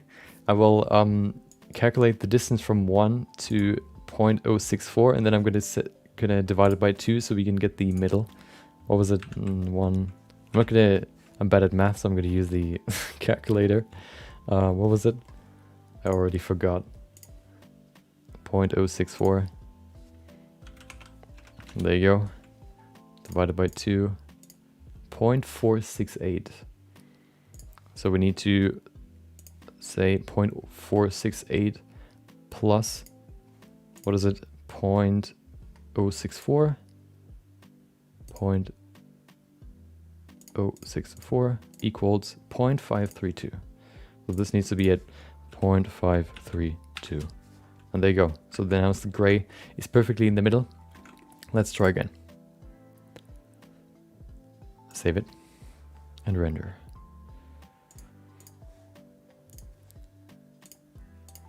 Perfect. Let's save it and try again. So nice. Now we solved that problem as well. Clay strips are bad for textures. Good to know. Let's apply it. Okay. So let's try it. So we I think the texture already, nope, it didn't change. We need to reopen it, I guess. Did it actually override the old one? Yeah, it did. Okay. There it is. Look at it in its full glory. Let's apply it to see how it looks. Oh. Lag. There it is. Look at it. Isn't it beautiful? Of course, we need to sort of, we can't go too high because then the gradient or the sort of the curve gets destroyed, you could say. But yeah, perfect. Now we can use this for the chess piece. Okay, so let's switch to this real quick. I don't want to see this all the time. Oh, we have it here as well. There you go. Okay. We don't need the sphere anymore. Thank you for your service. Let's go to the actual object that we're going to apply to. So if we look at the reference, you can see the armor has 3 of these going down the seam line. Let me open the other reference right here. There it is. There you go. So he has 3 right there, kind of spaced out into like below the chest. We can maybe create a mask, but actually, yeah, let's create a mask to kind of draw out where we want to place them, and then we can place them actually. So it'll begin somewhere over here. We're gonna set the first one probably like over here. Right there. That's the first one. The last one will be, let's say, here. The proportions are a little bit longer for this one than he has, but I think that's okay. And then here. There you go. Okay, we invert it, and then we fill out this space with the good old fill tool. There you go. Perfect.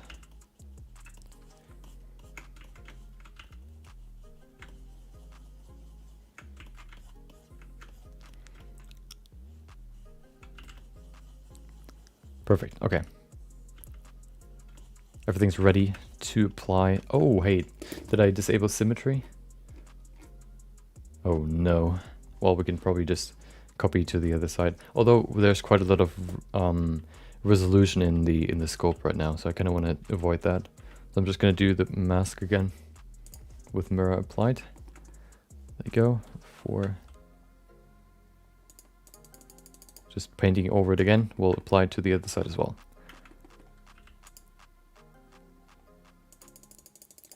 Perfect. And perfect. Okay. Let's apply. Let's fill it again, and then we can put in the button.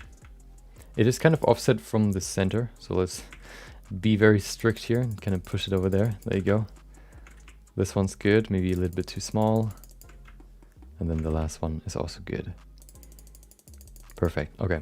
Fill it up.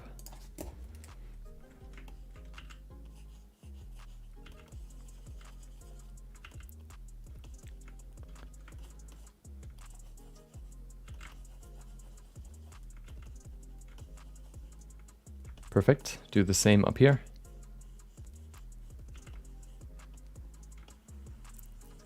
And then we apply the stencil.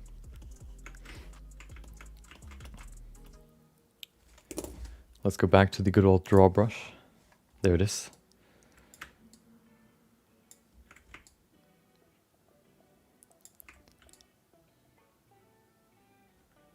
Do we need the mask? I don't think so. We can remove the mask.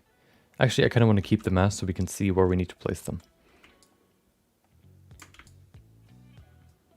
There you go. We probably need more resolution though. Wait, oh, there you go. Okay. It is on nothing.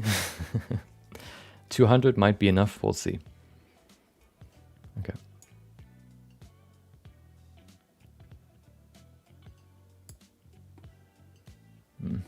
It's too small, I think. We could go closer though. Let's just go closer and use relative detail. I think that's easier. Oh. There you go.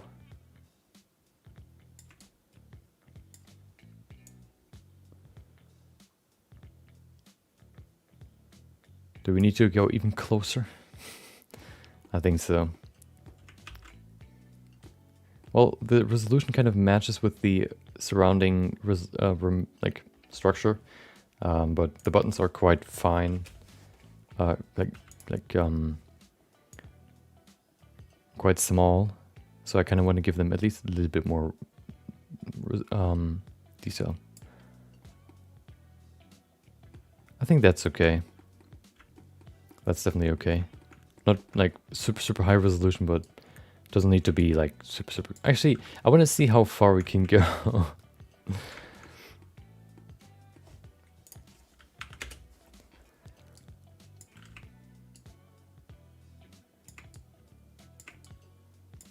Gonna save first so that we don't lose anything.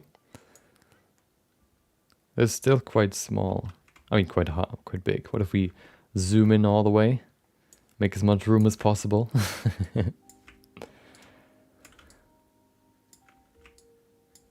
Let's try again. It seems like there's a cap. Or is that just me? It doesn't really seem like it adds more resolution. It, yeah. I wonder why. We can probably also set it to constant. Let's see what that looks like compared to smooth.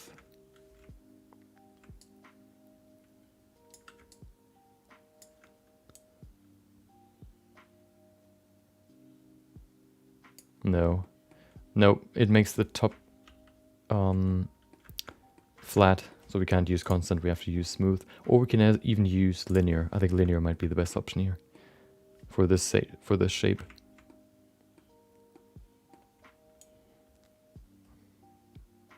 It seems like there's a max for it. Maybe even smooth. Smooth is probably the better option here because of the shape of the object. There you go. So yeah, put it right there. We can't even, what if we set it to 0.01? Oh no. Let's see. See, it doesn't add more. It just uses what it already has, even though dynamic topology is enabled. What if I set it to constant detail? 500. No, it doesn't go higher. Maybe it's tied to the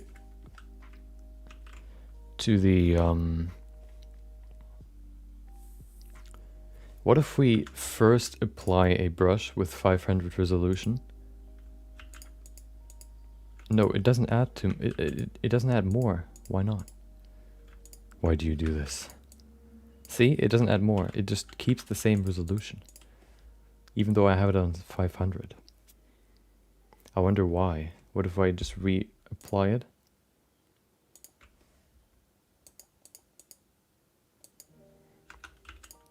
Nope.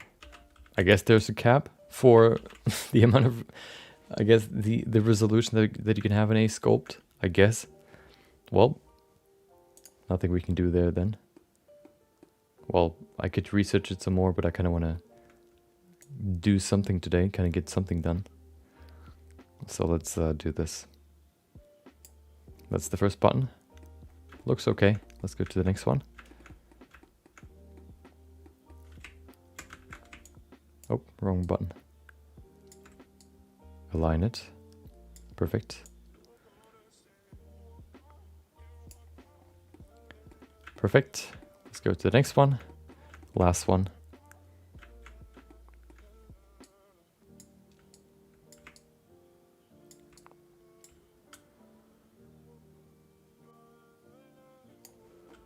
Okay, perfect. There you go. So we have these pieces now. We can give them like a small crease around them. Let me remove the texture. We don't need the sculpt brush anyway. We can use the crease brush. There you go. We could now sort of enhance the structure a little bit using the crease brush here, for example. Oh, now it works. Okay, dude. Wait. Why does the crease brush work, but not the other ones? You're trying to troll me. It doesn't make sense. Why does the crease brush work, but not the other ones? That doesn't make sense. I said it 3 times now. Well, let's just do it like this then.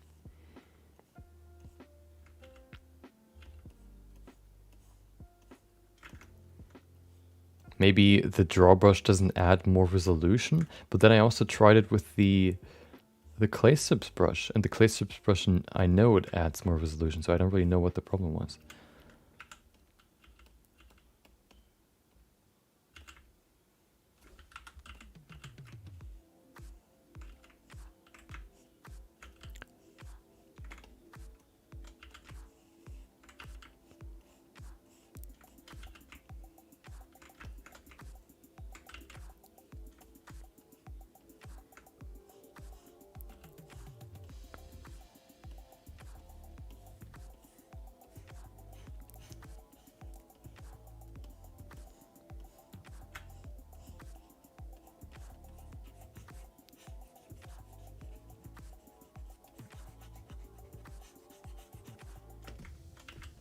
Okay, just kind of remove these sharp edges here, and then we can go to the next one, refine it, and finish up the buttons.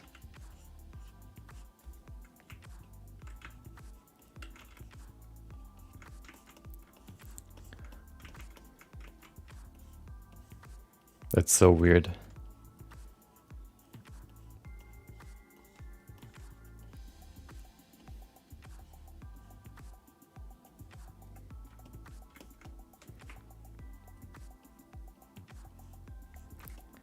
Perfect.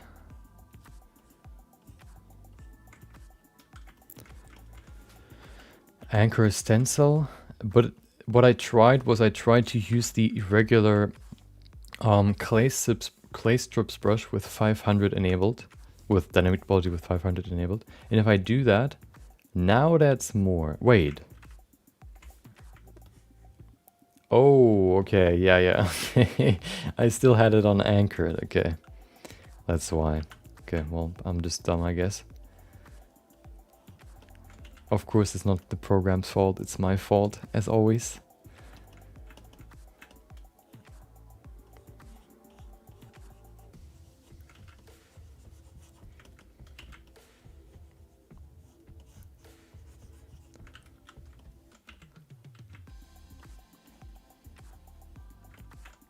Okay, but I'm not going to do them again, you know.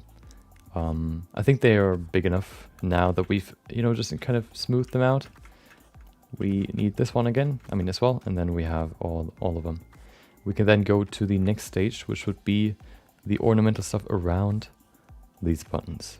In the middle there isn't really that much except for this gold piece there. I want to focus on this sort of floral pattern first.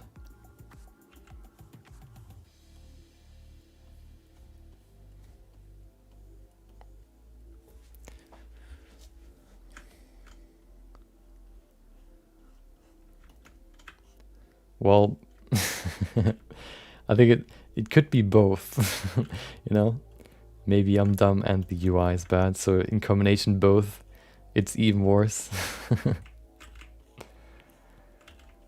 I wonder, yeah, I mean, I think the UI is fine, I just forgot that I had it on anchored. I didn't even know that anchored would remove or would disable dynamic topology without showing it, you know?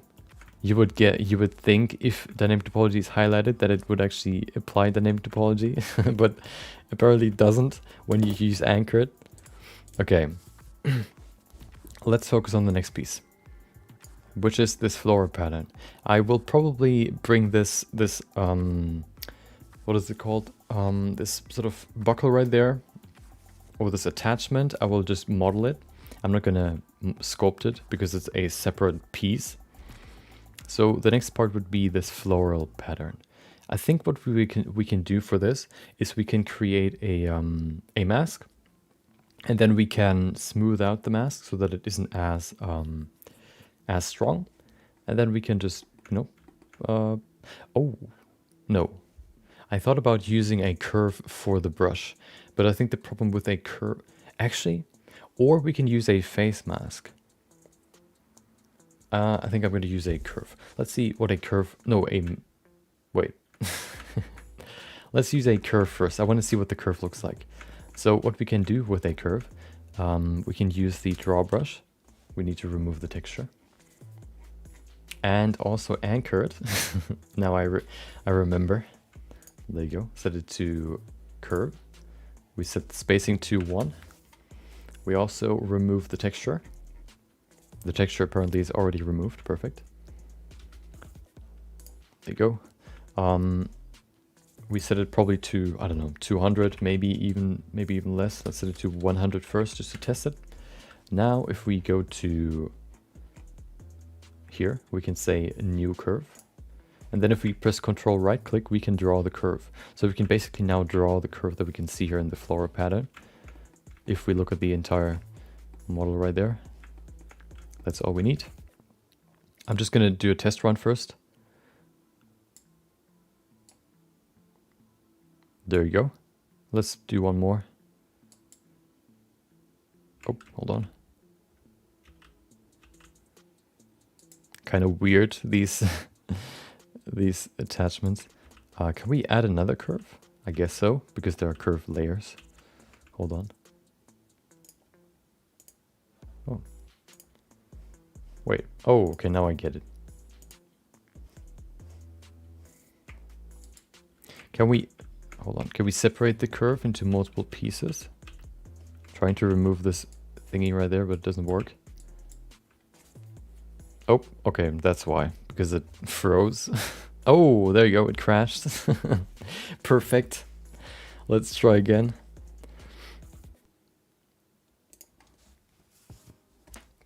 Fortunately, I saved quite a lot, so we shouldn't lose that much progress.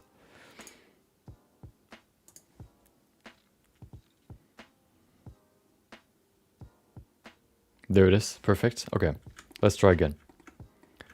So I guess we can do these individual floral patterns like individually instead of doing it all at once. I think that's easier to do. We're going to use the draw brush. No texture though. There it is. Smooth. Perfect. No anchored. We need space. No, we need curve. Set it to 1%. We make a new curve. We already have some, but these ones are old ones.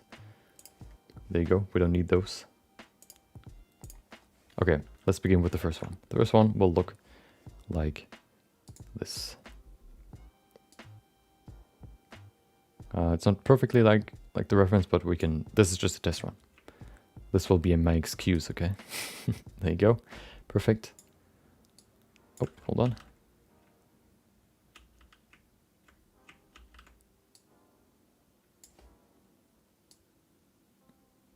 Like this.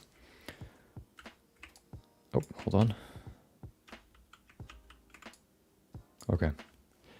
Let's now apply the brush. The brush is what size? Okay, we're gonna make it this big. We need to apply it with probably like 200. Let's use 200 for now. 200 resolution. We need constant detail. And then if we, I think, press Ctrl left click. What do we need to do again to apply it? I think it's left click, right? Hold on. Oh, we did, but it's in the wrong direction. Oh, okay. I should probably not spam click it because it's quite a high resolution. Let's see if it can catch itself. For me, it's frozen. Hold on. There you go. Oh, there it is. See, it added it, but it subtracted it, so we have to do the exact... No, it's actually added it. Perfect. So we can use this for the floral patterns. And then once we have the floral patterns, we can then use stuff like the move brush to make it wider or thinner. We can also increase the edge right there using stuff like the scrape brush like this to make it sharper. So that'll be the next step. And then the last step would be this sort of piece here in the middle. So let's go and do this first. Okay, keep in mind not to spam left click when you see the curve, okay? First of all, I need to remove it again, please. Maybe we don't even need 200.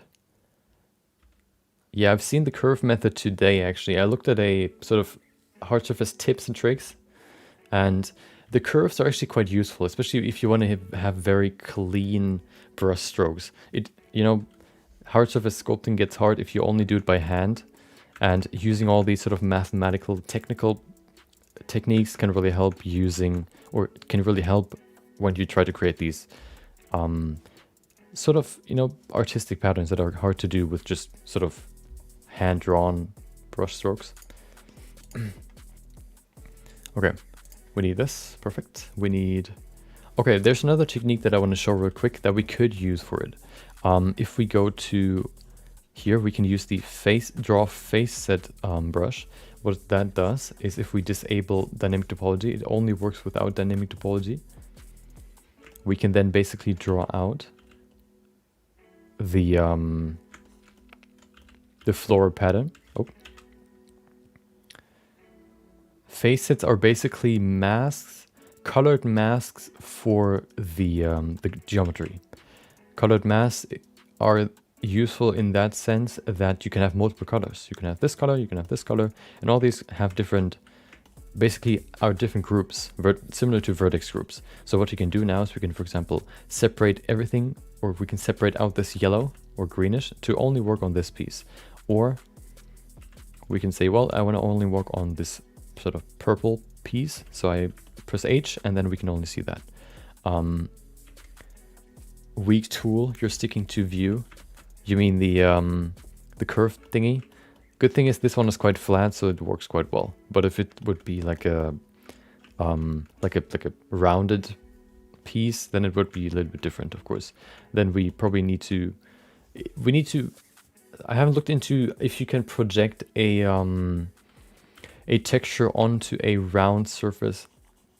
Yeah, basically, if you can project a texture onto a round surface in scope mode. So yeah, this would be the other technique that could work. You can see it's quite rigid, or the edges are quite jagged. What you can do now is you can smooth it to make it sharp. There you go. You can also use that for hard surface modeling by basically, this can help straighten edges, for example. But it's still kind of, you know, janky. I think curves are easier to use. So we don't need you anymore. There you go. If you want to continue using the same color, you have to hover over it and then press Control to continue using the same color. To remove it, you just hover over where there's nothing, and then there it is. Yeah, I haven't found a solution for projecting a texture onto, like a sticker onto a... Wait, does that work with stencil? Hold on.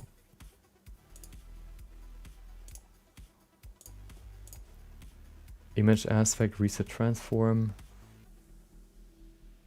There's no... I don't think you can stick it to a surface, can you?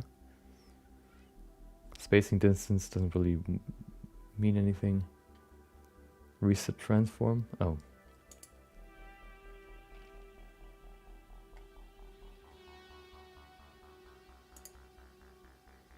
You can use area plane to do it.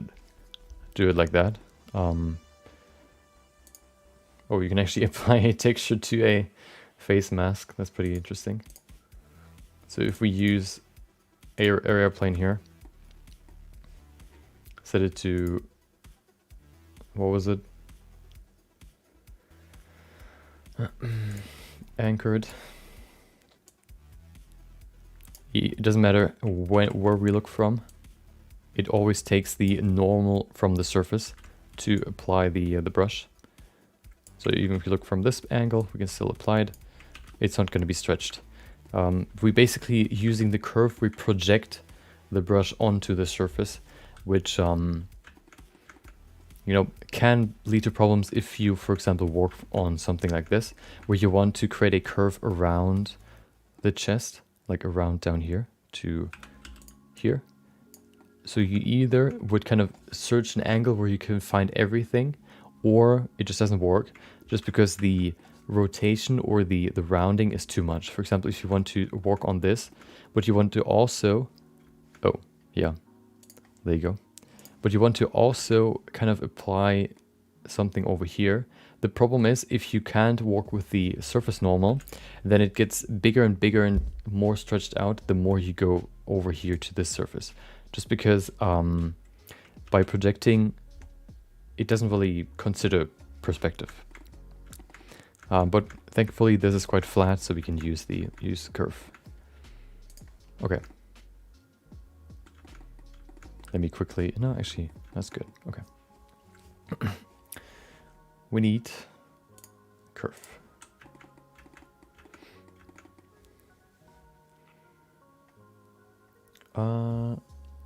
Spacing 1, perfect. Do we have a curve already? This one?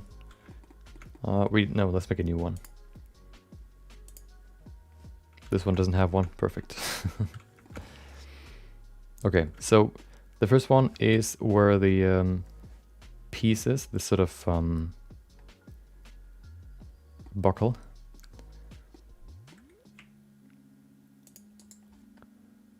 Wait, oh no, we need to, can we give this arms?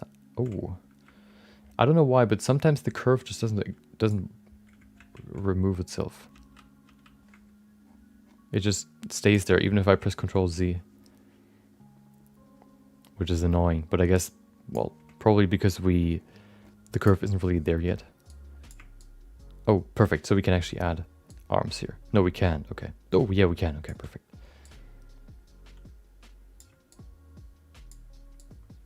Wait, no, okay. Oh, okay, that works as well, I guess.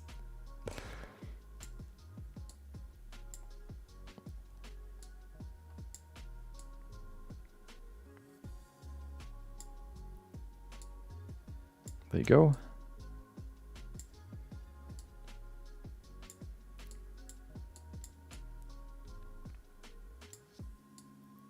Kind of adjusting and getting it to the point where it looks like the reference. Probably somewhere over here to the hip, right there. That's pretty good, I like it. Perfect. Let's use the draw brush. Left click. Wait, we need to apply dynamic topology. Okay, this is 200, looks good to me. Full strength, no texture though. Perfect. No anchoring. Oh, already. Okay, perfect. Left click.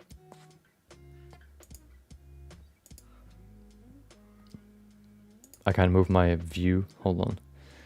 Oh, do I need to press Control left click? I can't remember. I don't want to spam again so it freezes. Oh, actually it froze now. Okay. Let's see. Maybe it just takes a while to apply the brush because of the high resolution.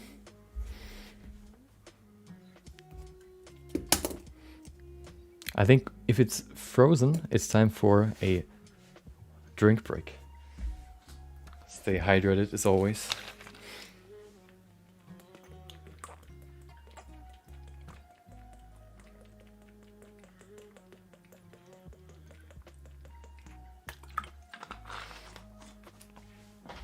Perfect. See, Blender just wanted us to drink something. Okay. I don't think we need that much resolution, to be honest. I think we can reduce the resolution. That should also make it faster. So let's see if we can get rid of the curve again. Oh, we can. Okay. I want to make it a little bit smaller, the cursor, and then also the resolution lower.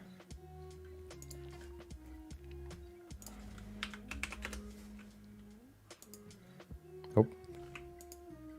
So I think Control left click will apply the brush. Left clicking like regularly just kind of adjusts the handles.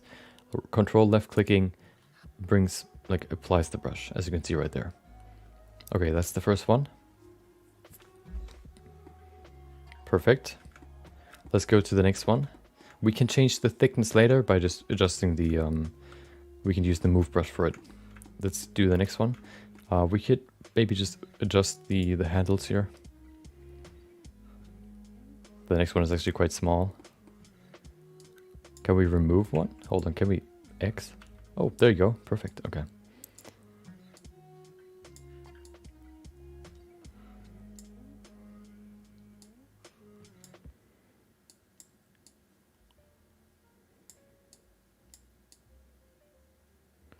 There you go. Perfect. Control left click.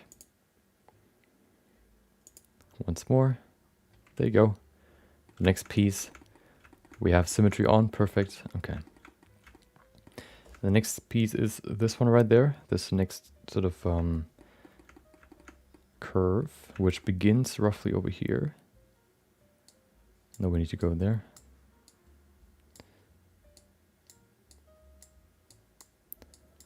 There you go. Roughly right there.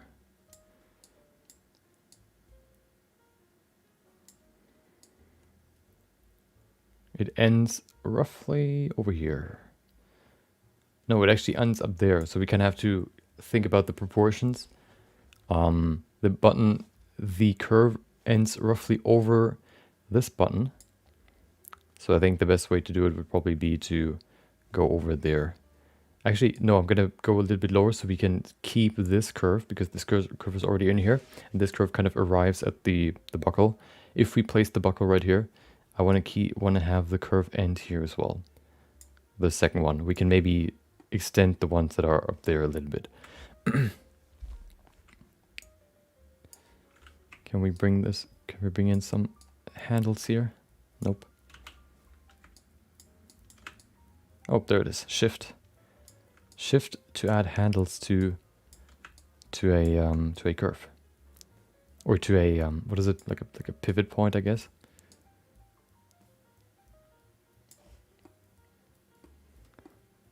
There you go.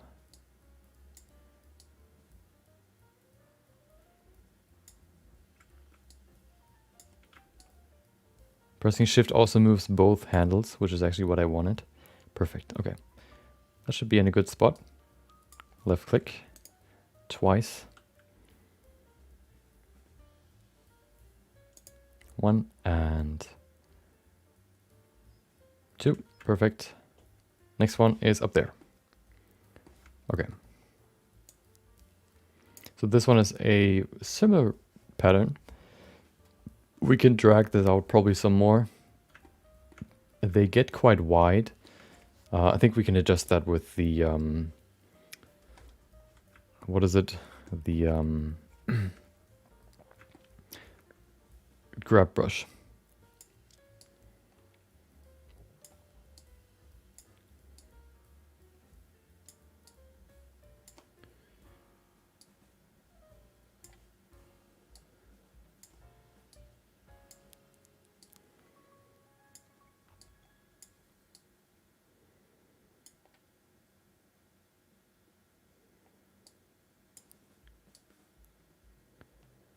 There you go.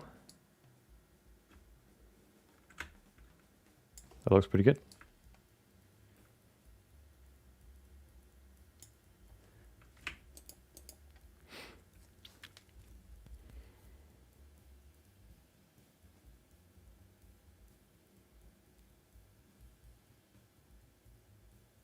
There it is. Okay. We have a small curve actually down here. You can see it right there.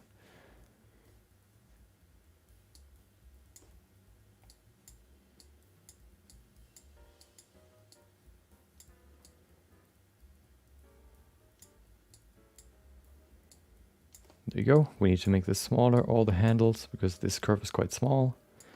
There you go. It connects to the big one.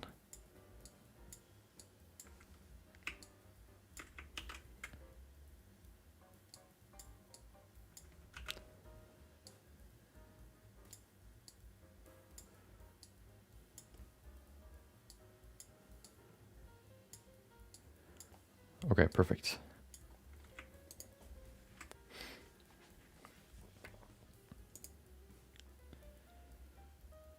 There you go. Next one.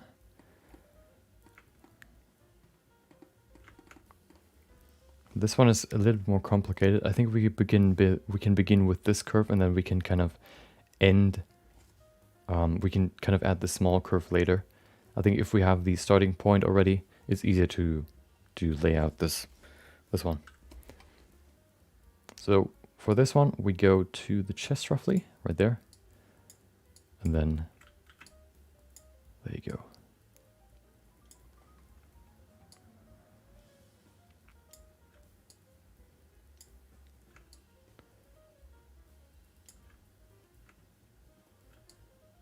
Maybe we should go a little bit higher to see it better. That's the problem with like projected, I guess, brush strokes. You can see it kind of, it's limited to the viewport. So you either have to reposition yourself if you don't see enough, or, you know, you just suffer through it.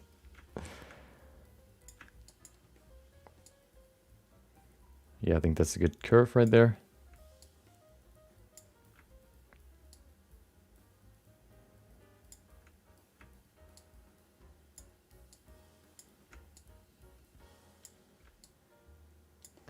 There you go. Okay.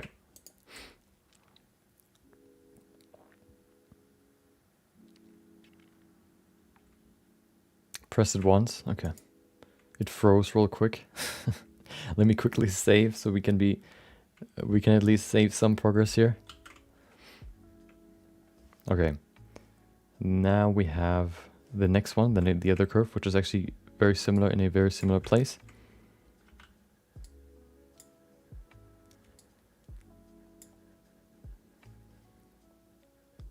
Perfect.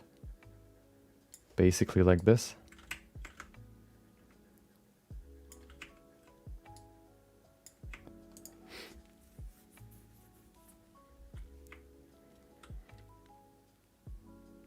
Okay, it starts to freeze every brush stroke. Oh no, we have too much resolution.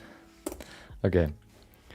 We have a few more here. We're gonna make the small one first that connects the lower curve with the rest. Like this sort of curve right there with the two that we just added.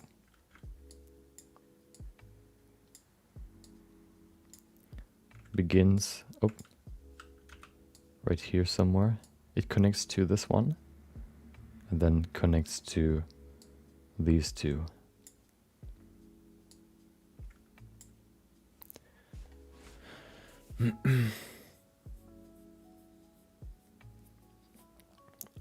Snap, potentially use actual curves with geometry depth, snap on face of the object and then Boolean union them. Yeah, that could be another option. There's actually another technique that I've used before with not curves, but with like an edge, where we can actually project the geometry onto the surface. If this one doesn't look that good, we can do that. We can just kind of remove the bumps again, try it again. Let's try this first. I want to see how much we can actually do in scope mode rather than doing anything else. Like, rather than deploying other techniques. Okay, there you go.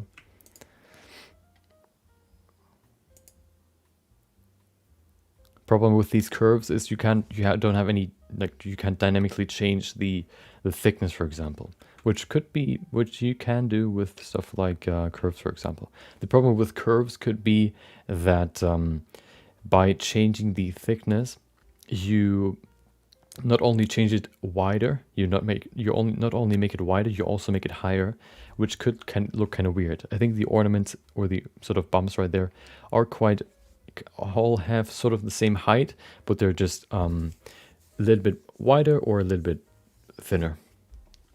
Okay, let's add the last few steps here.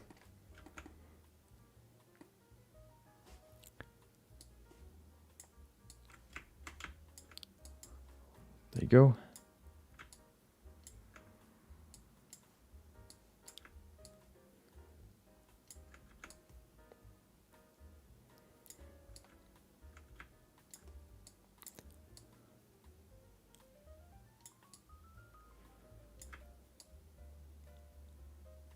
Yeah, so that's the problem. I haven't really found a good solution yet to the problem of trying to basically apply a texture like a sticker.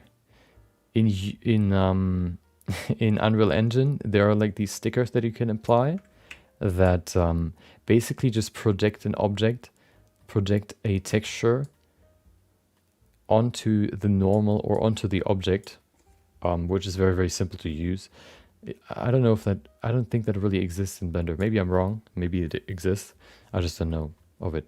It's like an actual object. So if you have like a plane right here or even a sphere, and you then get like this sticker object that has the texture basically applied to it, which projects it into a certain direction. So by just placing it onto a surface, it kind of just projects it onto it, which is very useful. The problem there is, of course, that it still stretches because it's still two-dimensional. The only way that I know how you can basically apply a texture to a surface so that it actually wraps around the surface is by using a texture, like unwrapping the object and then applying it in 2D view.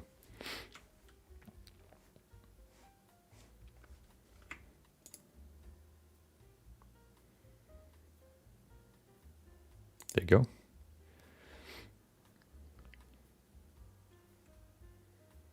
Did it do it twice already? I think so. Okay, last one. The small one right there. I guess it is connected to this one. I think that'll look better.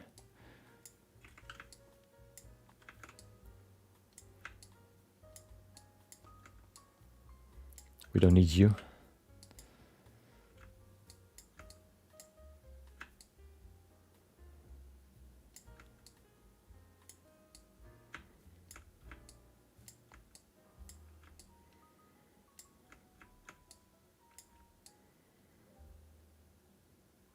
I think that could work quite well. Not perfectly like this one, but quite close. Maybe we can make it a little bit longer because the proportions are a little bit longer as well. Oh.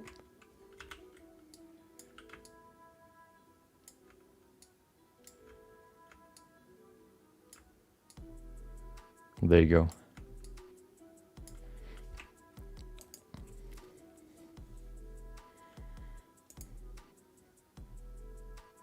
Perfect, okay. So now that we are through this ordeal of meticulously trying to place these curves, it is time for something more fun. Let's give these some more shape. So we have the general shape, that is good. The problem is, they're not, first of all, well, we have these transition points, which we can very easily just, you know, fix like this. The next step would be to give them a different, like adjusting the brush, I guess you could say brush thickness, or the curve thickness, adjusting that. We're going to do that once we've kind of created these transitions here. Shouldn't take too long. There you go. Perfect.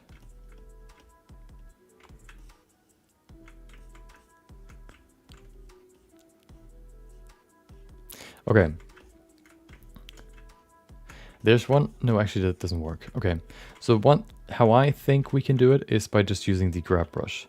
Let's see if my theory is correct. So we're gonna go in here, use the grab brush.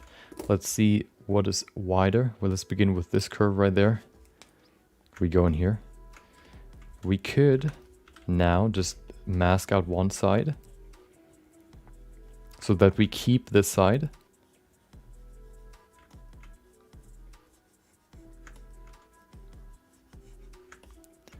There you go.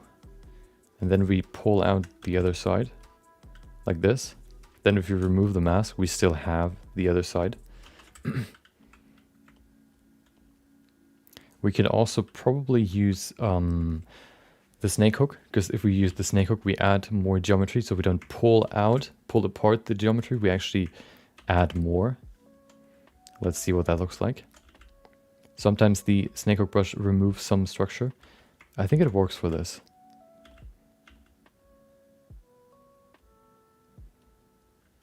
I think it does.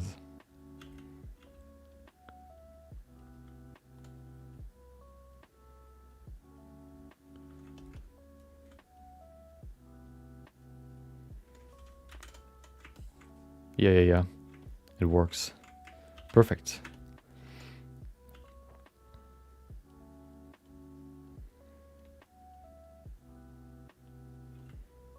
I don't want to move the seam line, so we have to be quite careful. We could maybe even pull it more into the middle.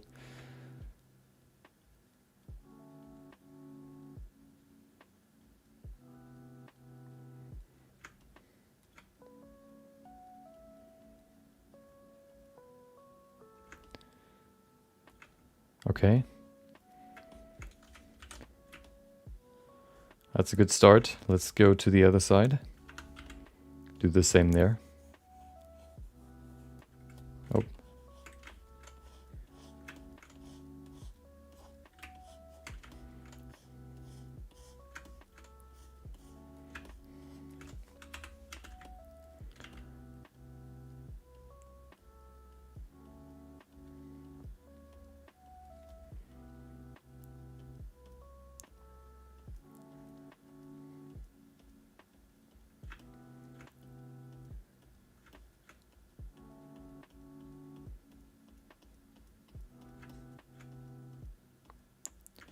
There you go. Let's see what it looks like. There might be some sort of like bumps in here that we need to fix. But I think that works quite well. This way we can just kind of bring in some more width into the entire curve. There you go. And then we can go back in here. We can use the scrape and fill brush to make the edge sharper, like this. But that'll be the last step. The problem is with this one, we can't use the mask brush. We can't use the we can't use the mask brush just because if we do it, if we, for example, just create a floor pattern with the mask brush, the problem is that we could now use, for example, the clay strips brush and do this, but it's sort of we could maybe even do that because it doesn't look too bad. It looks quite okay, to be honest. But maybe if we just draw over the lines and then adjust them. The problem is then they're going to be higher. So I'm kind of debating. I think we're just going to continue with what we have already.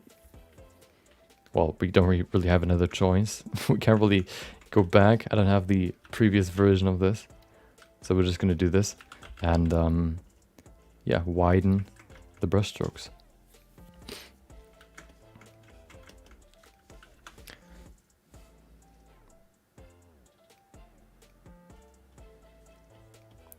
Shouldn't take ages, hopefully. Oh.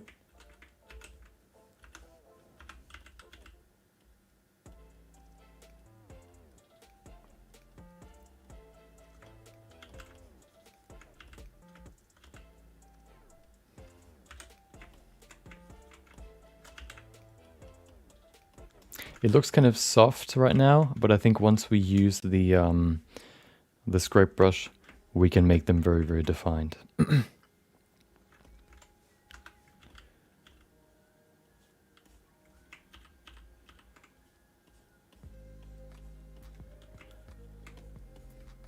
Of course, if we do these ornamental patterns, it's kind of, it has an inherent detail or sort of,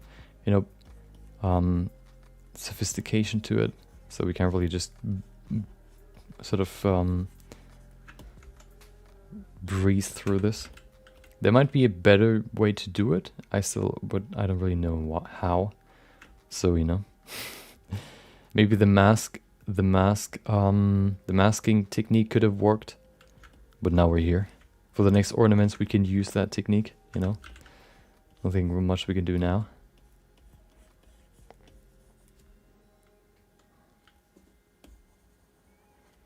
There we go, invert. Oh, nope, that's not what I wanted.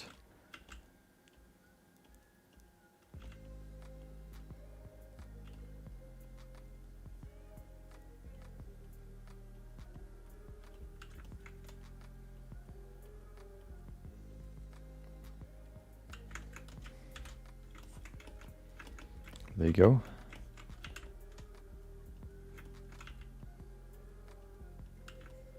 Okay, this is quite thin, but that's okay. Maybe it could be a little bit thicker. We could maybe even just go in here like this and do it.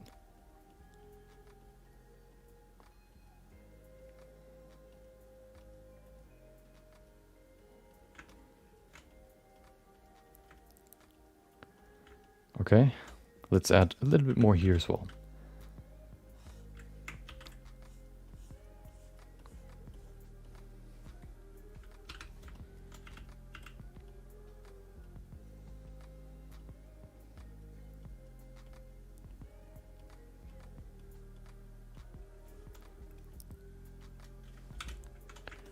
There you go.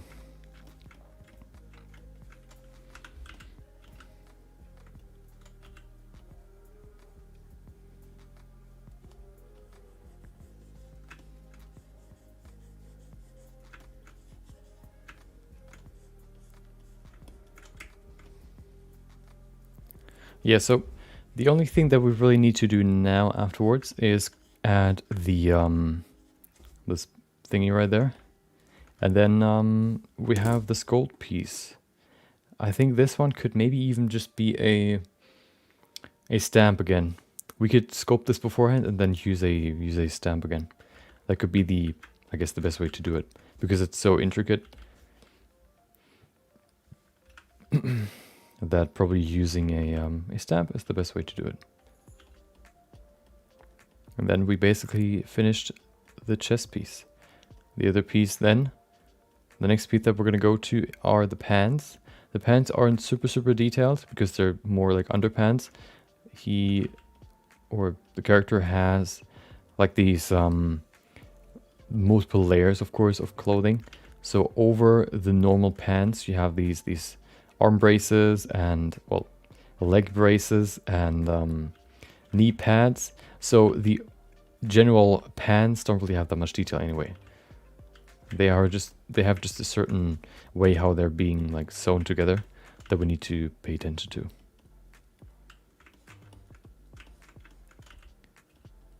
Oh.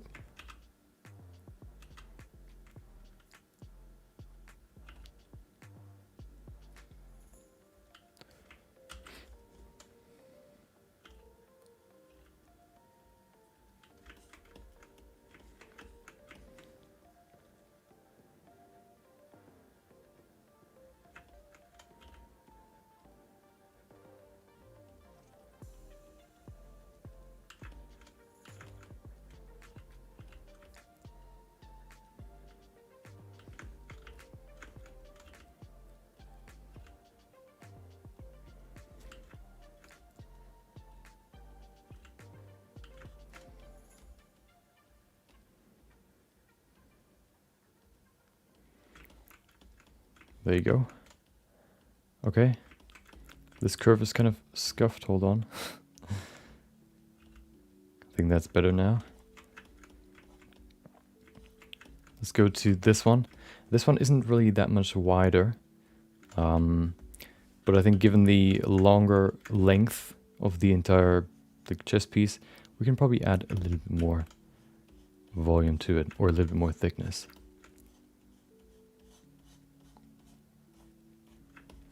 There you go.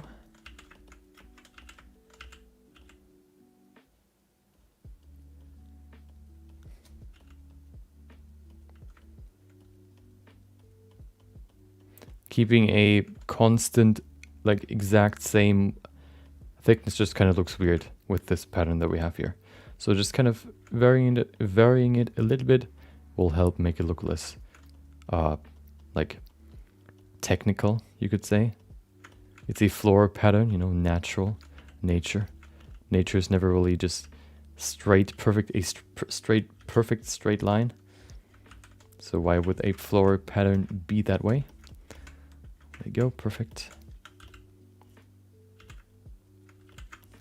Okay, we have a few more and then we have all that we need.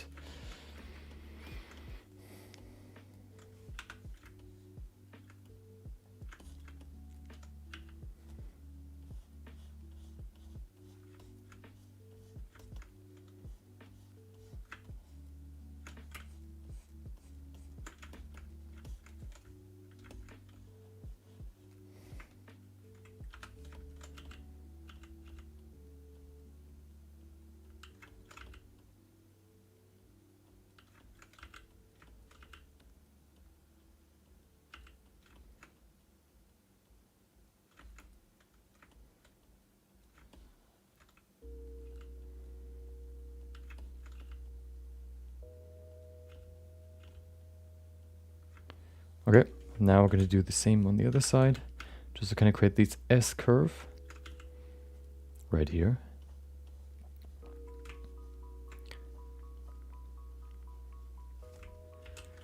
Oh, I don't know why I always press 5. I mean, invert.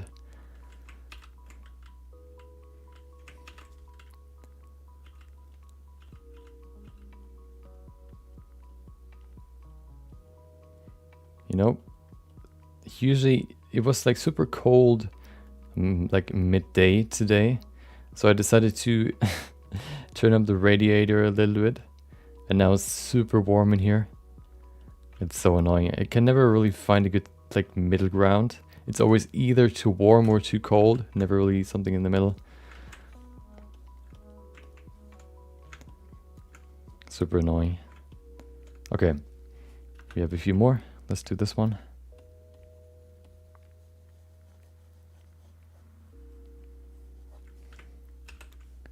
Dude.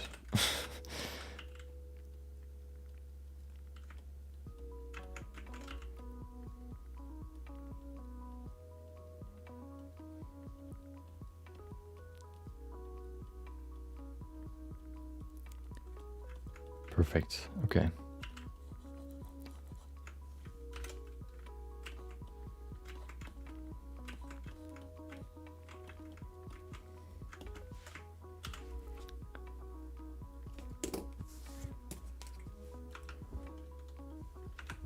Also, if you're working in Blender yourself, which I would you know, think when you're watching me currently, you know,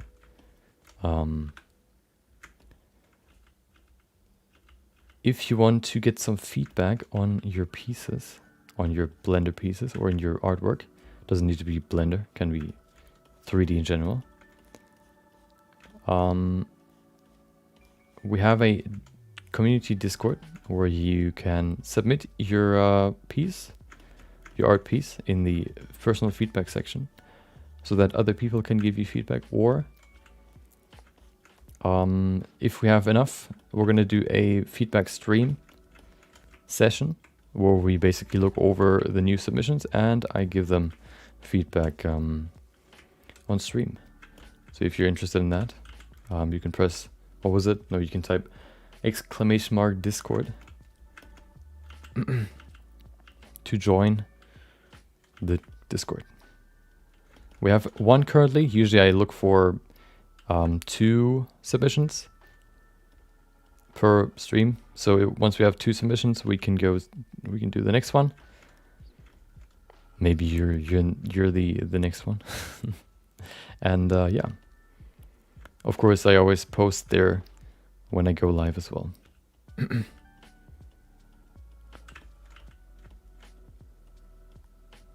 We had some success stories already. You know, some people were already submitting multiple, I guess, pieces throughout like 1 or 2 months, and you can already see some good improvements. Doesn't mean that that's only because of because they submitted it to Discord. I mean, that we gave feedback on it. But of course, it can be a factor, and I think personal feedback is one of the best way to get better. You know, you can watch as many tutorials as you want. Getting actual feedback to your own pieces is way more valuable than just kind of, you know, for example, either watching other people's, you know, feedback or watching tutorials, or like 5 mistakes that you should avoid when you're sculpting faces or whatever, for example. Most of the time, like 80% or so, you can't really, it's not really your problem necessarily, so you kind of waste your time watching it. So why don't you use that time more, you know, make that time more useful and get some feedback on your own pieces. It's not just me, you know. Oh, hold on. Let's see. So I think I adjusted or I changed the invite link to a permanent one, but maybe I haven't adjusted it for the stream. Hold on. Oh, I didn't adjust it for the stream. Yeah. The Nightbot still has the old link. There it is. Hold on, give me a sec.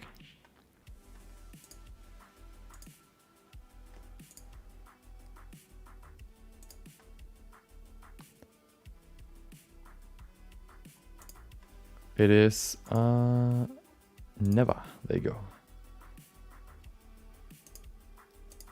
Okay, this should work.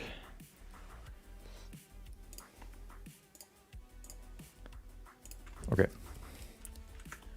let's finish this pattern.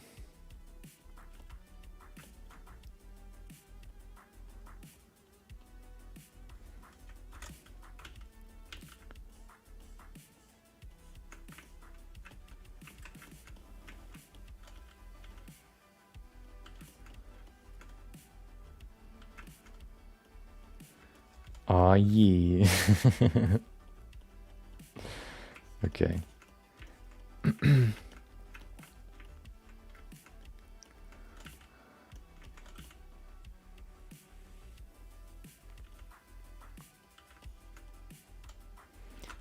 Yeah. So if there's a submission today or in the next days, we will do another feedback session. We have one submission already. So one more and then the next feedback session is on the way. We've done a few now, so if you're interested in the old ones, maybe, you know, we can get some value out of those as well. They should be they should be on YouTube, you know, just as a video. I don't think I usually labeled them as. No, actually there are two that are labeled as feedback streams. I think we've done like 3 to 4 so far. And at least 2 of them are labeled as feedback streams. We've gotten quite a lot in those weeks, so we had basically dedicated the entire stream to those pieces. Yeah, so, you know, that's why I labeled the streams feedback streams. Okay, we have 2 more curves and then we're done. Let's do the small one first.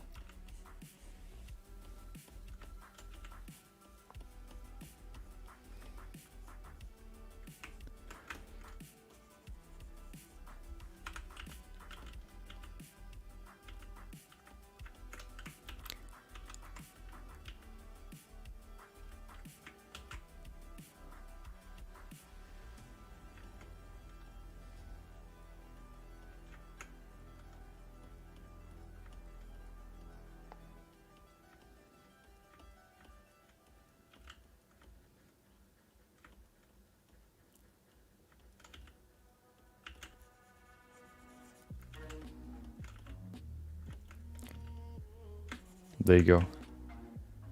That's the second to last one. There's one more. This one here, the bad boy.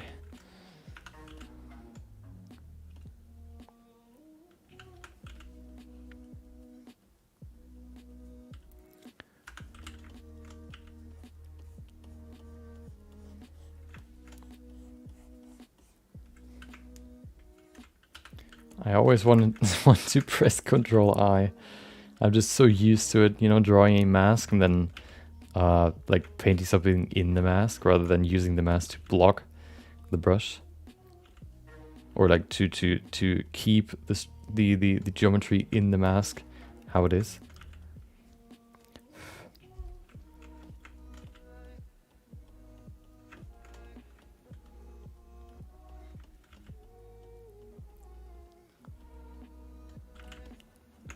There you go. Okay, floral pattern is done. Well, almost. Let's reinforce the edges. Let me just quickly switch to sitting mode.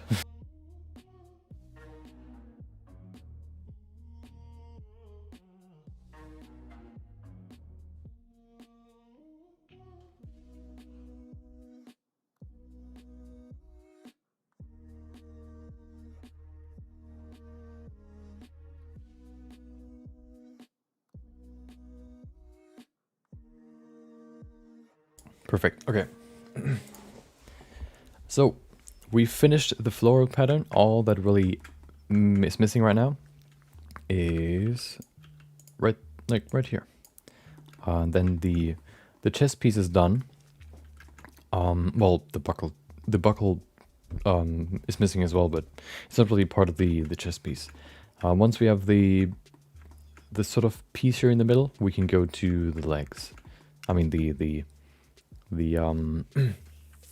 well, yeah, the legs basically. Let's look at the actual concept art. Or yeah, concept art. There isn't really. We have some trailers, but we haven't really seen the 3D model really properly.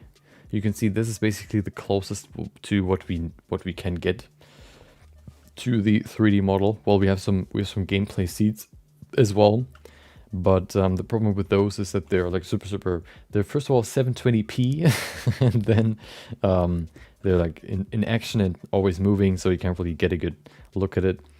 This one's the closest one to the 3D model. So you can see the pants are quite simple. There's not really super ornamental stuff. You have some attachment to them, but we can add those later. Then we can see these knee pads. So the pants shouldn't take too long. The first layer only really means stuff like the pants, the chest piece here, this undergarment, and arm braces and all that stuff. And then the next level would be the cloak and the rest. We're going to add those later though, because they are asymmetrical and we need to pose the character first. Okay, let's finish these floral patterns. There you go.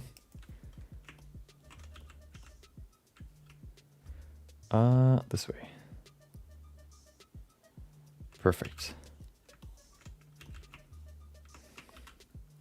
Actually, I'm gonna go in here and use relative detail. Maybe not 0.01 detail size. That might be a little bit too small. See how strong or how defined we can make these. Perfect. They gain another whole nother level of resolution.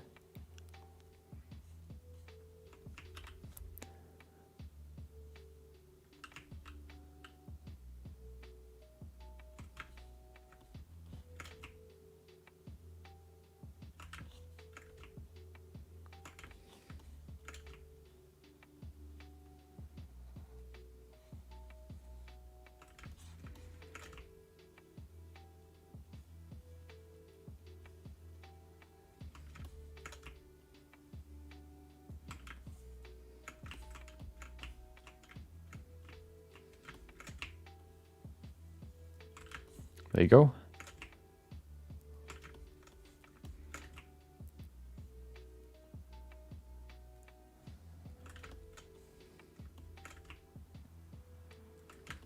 Problem will be the inside here.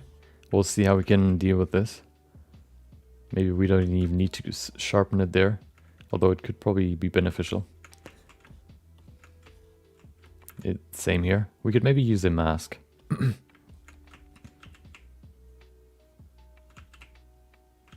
Or we just get smaller like this. We don't need to make it super sharp.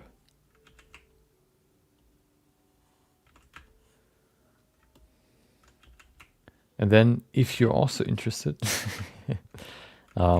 usually stuff that I do live will become a video at some point. And if you're interested in more bite-sized content, you know, now that we're kind of just slowly going through this here.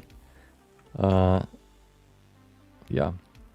There's a video channel as well where I upload stuff like tutorials or I guess guides, or well, it's basically on either like project videos or like tutorials, explanations. What I plan on covering next week or uploading next week is a sort of short form all-in-one 101 basically tutorial for retopology, what it is, what you use it for, why you should use it. Also, I've done a similar tutorial like that for how to create realistic characters, going through the entire workflow in 5 minutes. So if that's something that interests you, you can check that out as well. There you go, okay.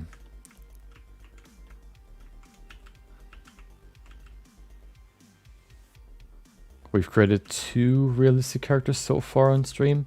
We'll probably create a new one at some point. You could probably say this one could be a realistic character, depending on how much detail we want to put into this. This is supposed to be a figurine at the end. So, you know, it has to have a certain level of detail. We'll see how far we'll push it though. I kind of want to look at the time. I don't want to sink like 5 weeks into it.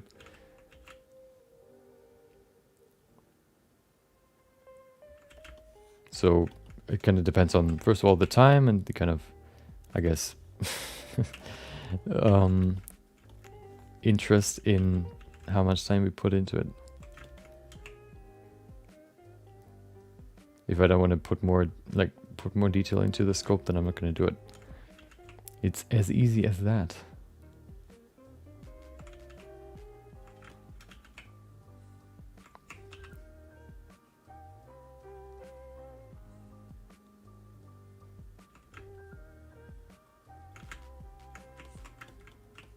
You see how much more refined it is now once we add these edges. It's actually crazy how useful scrape and fill are. I only really used like the crease brush really to create sharp edges, but it actually makes really like a lot of sense to use the scrape and fill brush. But it's kind of like a hidden function of them. You don't really think about them like that. For example, the fill brush to create sharp edges. You know, the fill brush is only really supposed to be there for stuff like to fill holes, not really to create sharp edges, you know.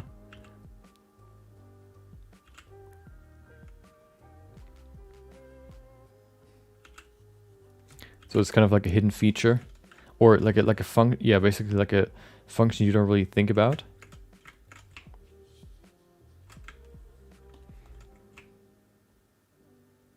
And then one thing I didn't really think about was just to use relative detail to add more, to create sharper details in hard surface models. I only really use constant detail because I usually, you know, that's the workflow that I prefer. And it's definitely easier to create good details with relative detail. Maybe even for characters. Because you can be very pinpointy. Pinpointy? Is that a word? You can be very exact. You can do the same probably with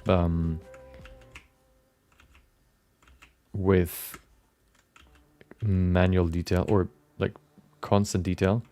The difference is that it's more dynamic. You don't need to change the resolution every time you want to change something, which is very useful with relative detail.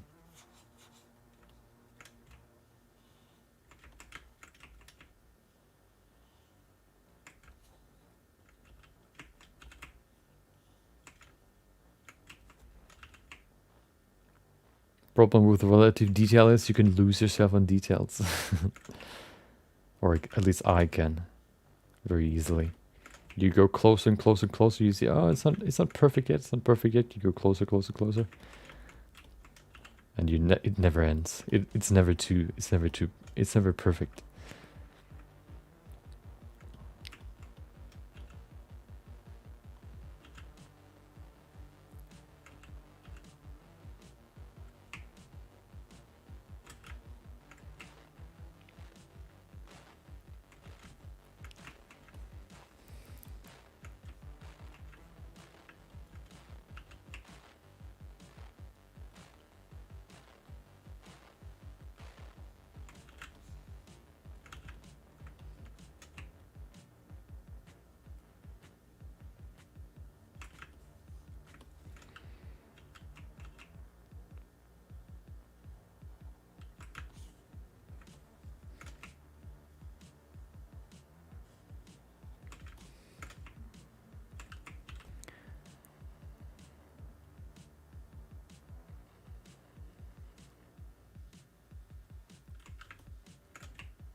So I think once we finish this character, of course the plans could change, but for this character the workflow is basically creating his everything that can be rigged, or everything symmetrical, creating all of that, like him and the outfit, and then afterwards going ahead and rigging him so we can pose him, then of course posing him, and then afterwards we add all the asymmetrical stuff, like the cloak, for example, the hat, so we can then finish the character. This is one way you can do it. The other way would be to immediately go and sculpt in asymmetry. I've seen that used before, and I think it would be a good idea where I want to try. I want to see which technique is better, or which technique is like, what are the pros and cons for both. I can see, for example, with symmetry, if you're sculpting with symmetry, you only have to work on one side, which is very useful useful for stuff like these ornamental patterns here. But then you can also just create a linked object, which means you can work with symmetry, but you can have a duplicate of that object and basically bring it into asymmetry while still changing the shape using the symmetrical object. It's kind of hard to explain, but yeah, I wonder which one is better. I think once we finish this one, maybe not the next project, but maybe the one after will be another sort of figurine where I want to try the other technique. It could be a little bit faster to go into asymmetry immediately. I can imagine. I think maybe being able to use symmetry in the beginning could be deceiving. But that's something we just have to try.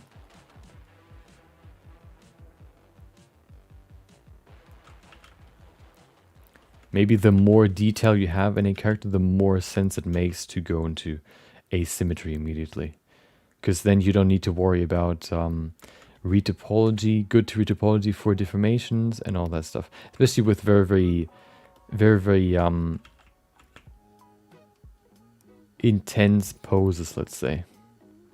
You know, creating deformations and a good rig for intense deformation, intense poses can be quite hard. And then trying to do that with an entire armor set, for example, can be quite hard.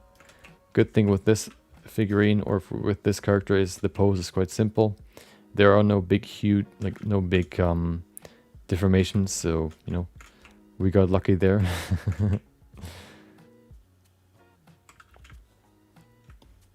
But the next one may be a little bit more dynamic.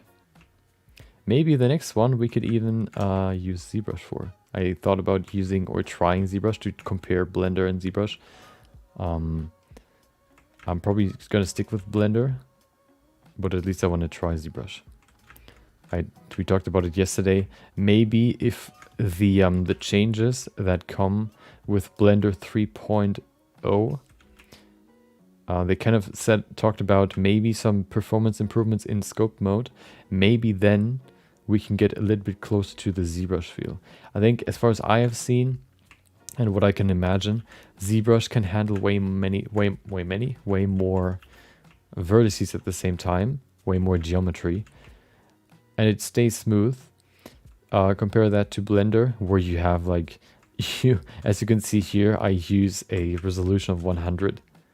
No, well, the resolution is isn't super strong, high, and it still lags a little bit, even if I use the brush very slowly.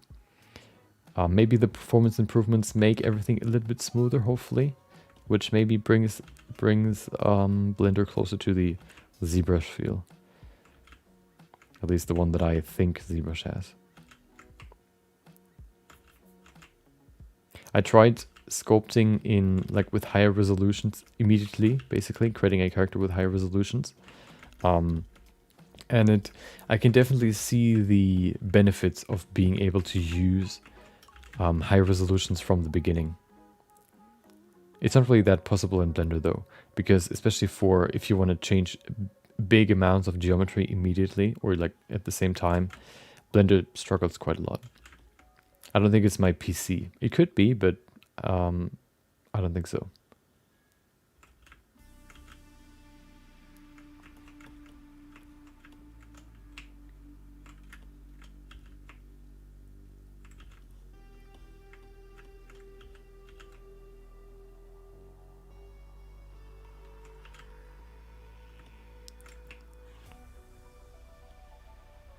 We're almost done.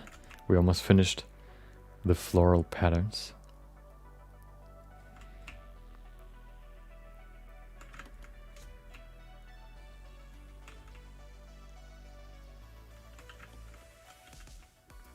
So what I'll probably do is I will at least begin to create the middle piece tomorrow off stream, so that then we can apply it to the sculpt on stream, and then we can go immediately to the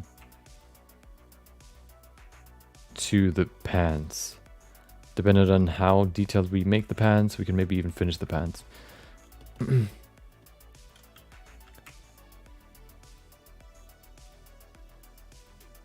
We have another like back plate, armor plate, that needs some more detailing as well. But that one is hidden by a lot of, like by the cloak basically, so it's not really that visible anyway. So we don't need to pay attention to it too much. It doesn't need like insane amount of detail, like the front for example. There you go.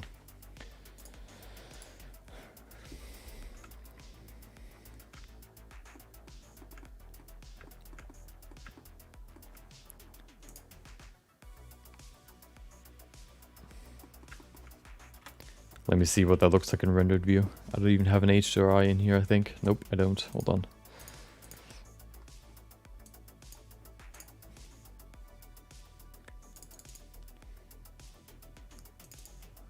There it is. Let's use this one. Beautiful. Let me use a material here. We can probably use the rigidity material. Maybe make it more glossy. There you go. Let me see. This HDRI doesn't really work that well. This one usually works quite well. Yeah. We can still see some smaller bumps there, but I think using rigidity that should be fixed, so we don't need to care about it too much. Yeah, but I think it looks good. Next step would be to add, yeah, to just add the small piece here in the middle, and then we have the ornament. Yeah, basically. Oh, actually, should we? Let me see what it looks like, because I'm wondering whether or not we should actually like create a brush out of it. Because if we create a brush, the problem with that is we need to basically, the problem that we can run into is that we create a brush that is too strong. No, what? No. We create a pattern that is too wide, which means that if we then apply it as a stencil, it overall could just look too big, because of how big we have to scale it. We could maybe, let's try something. We have a little bit more time left, so why don't we try something real quick. My good old technique for detailed hair. How about we add a plane? There you go. We merge the pieces, create a small edge, and then we apply a few modifiers. First of all, we need subdivision. There you go, maybe 2. So we can see the curve, there you go. Then we need skin. Where's skin? There it is. And then we need another subdivision modifier. There you go. Let's set it to 2 for now. Perfect. So we can use this maybe to create this pattern. Let's see. So we can now, so the problem with curves is you cannot snap the curve, what is it called? You cannot snap the curve handles onto an object surface. But you can do it with this. That's why I actually created this. That's why I created this, I guess, like this hair system, so that you can paste these different pieces here onto the surface of an object. And this way you can create, yeah, we could use this for this sort of ornament, I guess you could say. Of course, using the skin tool or the skin modifier, if we select all the vertices and then press Ctrl A, we can make them thinner. This way we can also make very, very detailed, small. Oh, wait. Oh, we're missing one more modifier, which is the shrink wrap modifier. If we put that over the skin modifier and then we say project on surface negative positive, target this. Wait. What happened?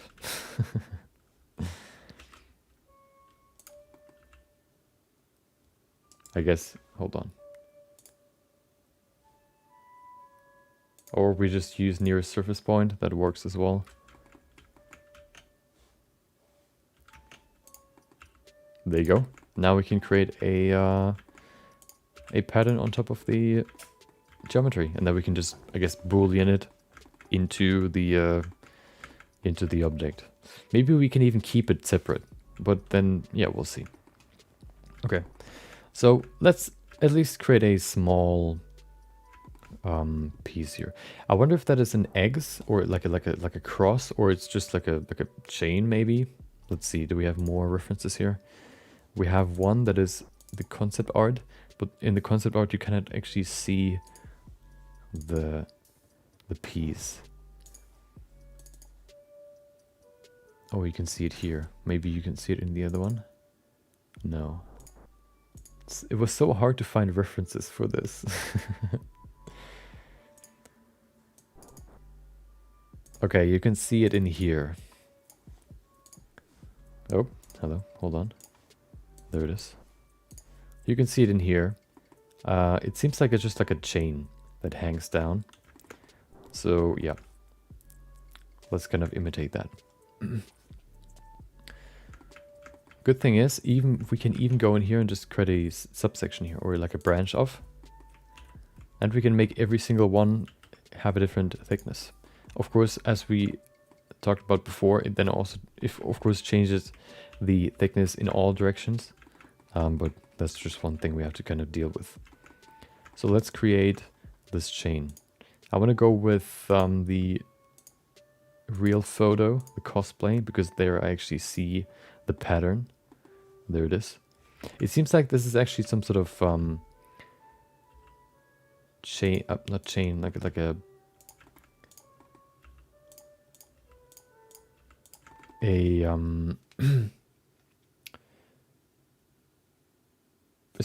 it's not called chain. A necklace. It looks like a necklace. Maybe a little bit long, but you know, that's what it looks like. So it starts right there. We can maybe even use the mirror modifier, because it's mirrored. Hell yeah. There you go. Perfect. Perfect. Okay.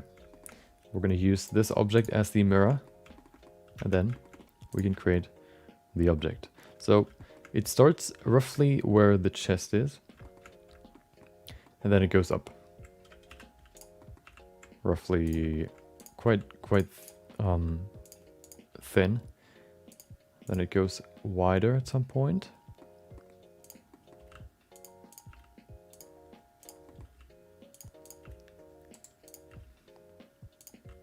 There you go, let's do this.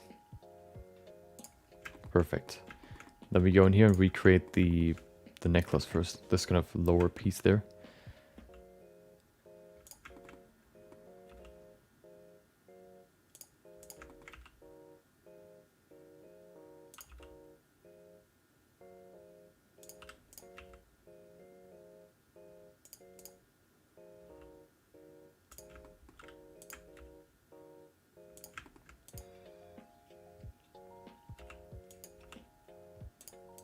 There you go. Pretty simple to set up. I was actually surprised how well this works when I sort of developed this technique. You know, how well this this works, especially for hair. It's not really it's not necessarily very helpful when it comes to the bond, like the bulk of the hair, but it's very useful for details.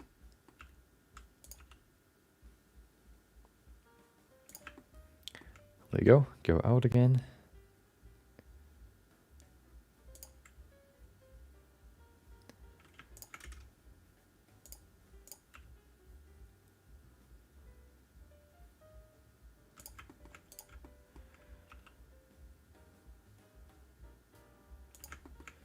Okay.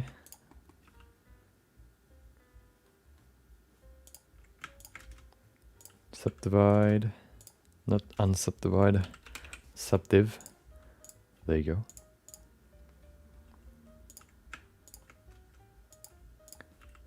Creating some curvature here. Perfect.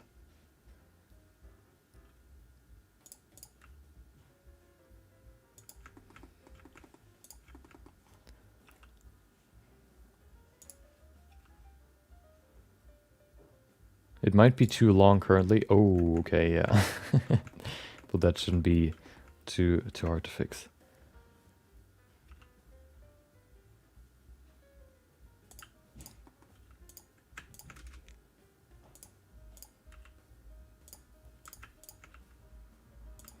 There you go. Okay.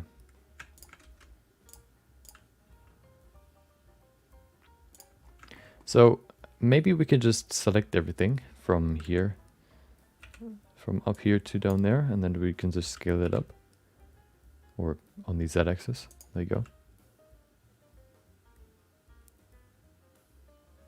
Perfect.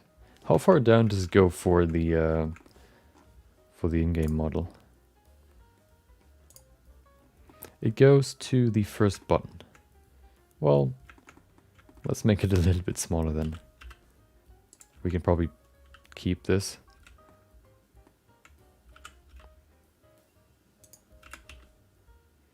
There you go, that's probably better.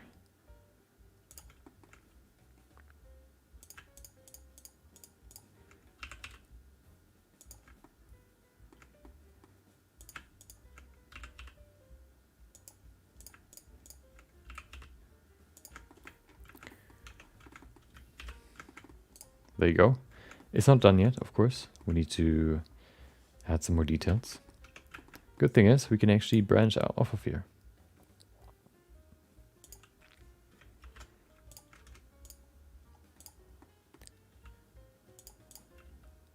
There you go. Do the same here, for example.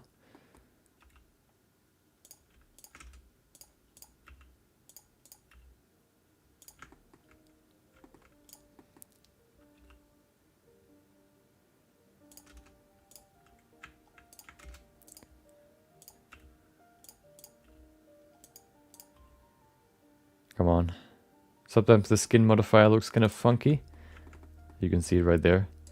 So we kind of have to play around with where we place the vertices so that it kind of fixes itself. But yeah, there you go. So this is the beginning. Let's sort of change the thickness here on some of the pieces.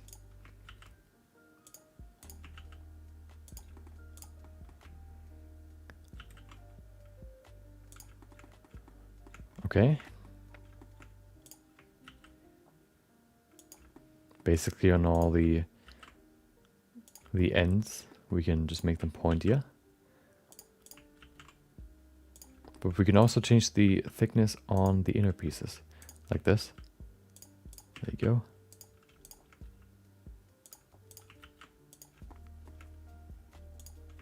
Maybe we could even use a displacement modifier to displace it even more in wild directions.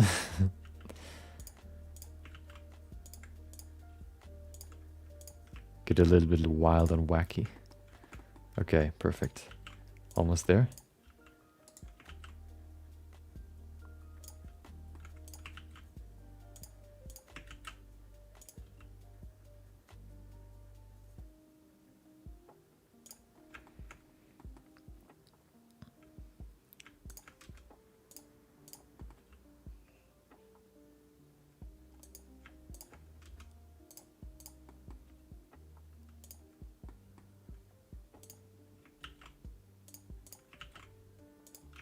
There you go.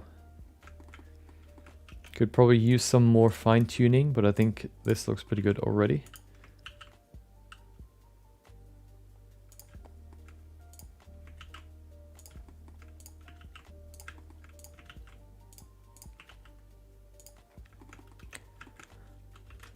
There you go. Look at it. Let's see what it looks like if we apply a displacement modifier. It could lead to some problems, especially when we have these intersections there. Maybe we can fix those. Hold on. There you go. Hold on. Yeah. Maybe we don't even need to apply it. Maybe we can just keep it as its own piece. We'll see. It's so weird how the skin modifier works sometimes. You can see these very, very sharp edges there.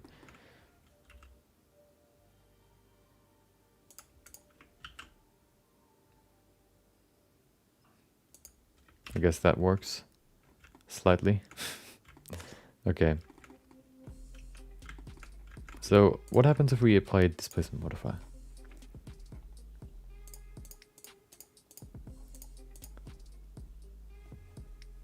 There it is. Oh, hell yeah. Okay. From a necklace to a safety vest. Good old clouds. Heart.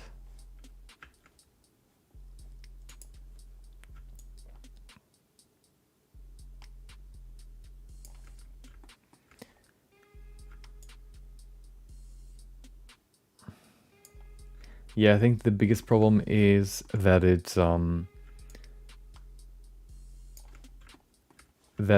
intersects or starts to intersect in some areas. That's probably the biggest problem. Maybe we can still do some changes here that can work though. Like this. If we make this the texture a little bit smaller, we can create a nice little texture there. We can also decrease the resolution. Hold on. In here for the second, like this, just to kind of decrease the, you know, to decrease the geometry that it has. We can't shade it smooth because we have to do that in the, where is it again? Skin? Yeah, smooth shading. There you go. If you want to make it smooth, but I don't think we need to. There you go. So we actually finished the chest piece. Well, basically. We could do some more fine tuning here, but I think, yeah, we're basically done with it. So tomorrow we can begin, or we can sculpt the pants, and then the next step would be probably, you know, just the rest of the pieces. We need to sort of quite change. We're probably going to do the gloves afterwards. The gloves are quite detailed. Well, they're not super detailed, but they have some intricate parts that require some time. Okay, so the plan is that we can finish the armor this week, the first layer, and then we can rig the character.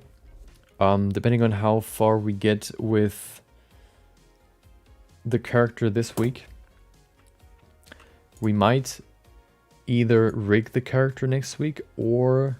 So the plan is, of course, to finish the armor this week, the first layer, and then the next layer next week.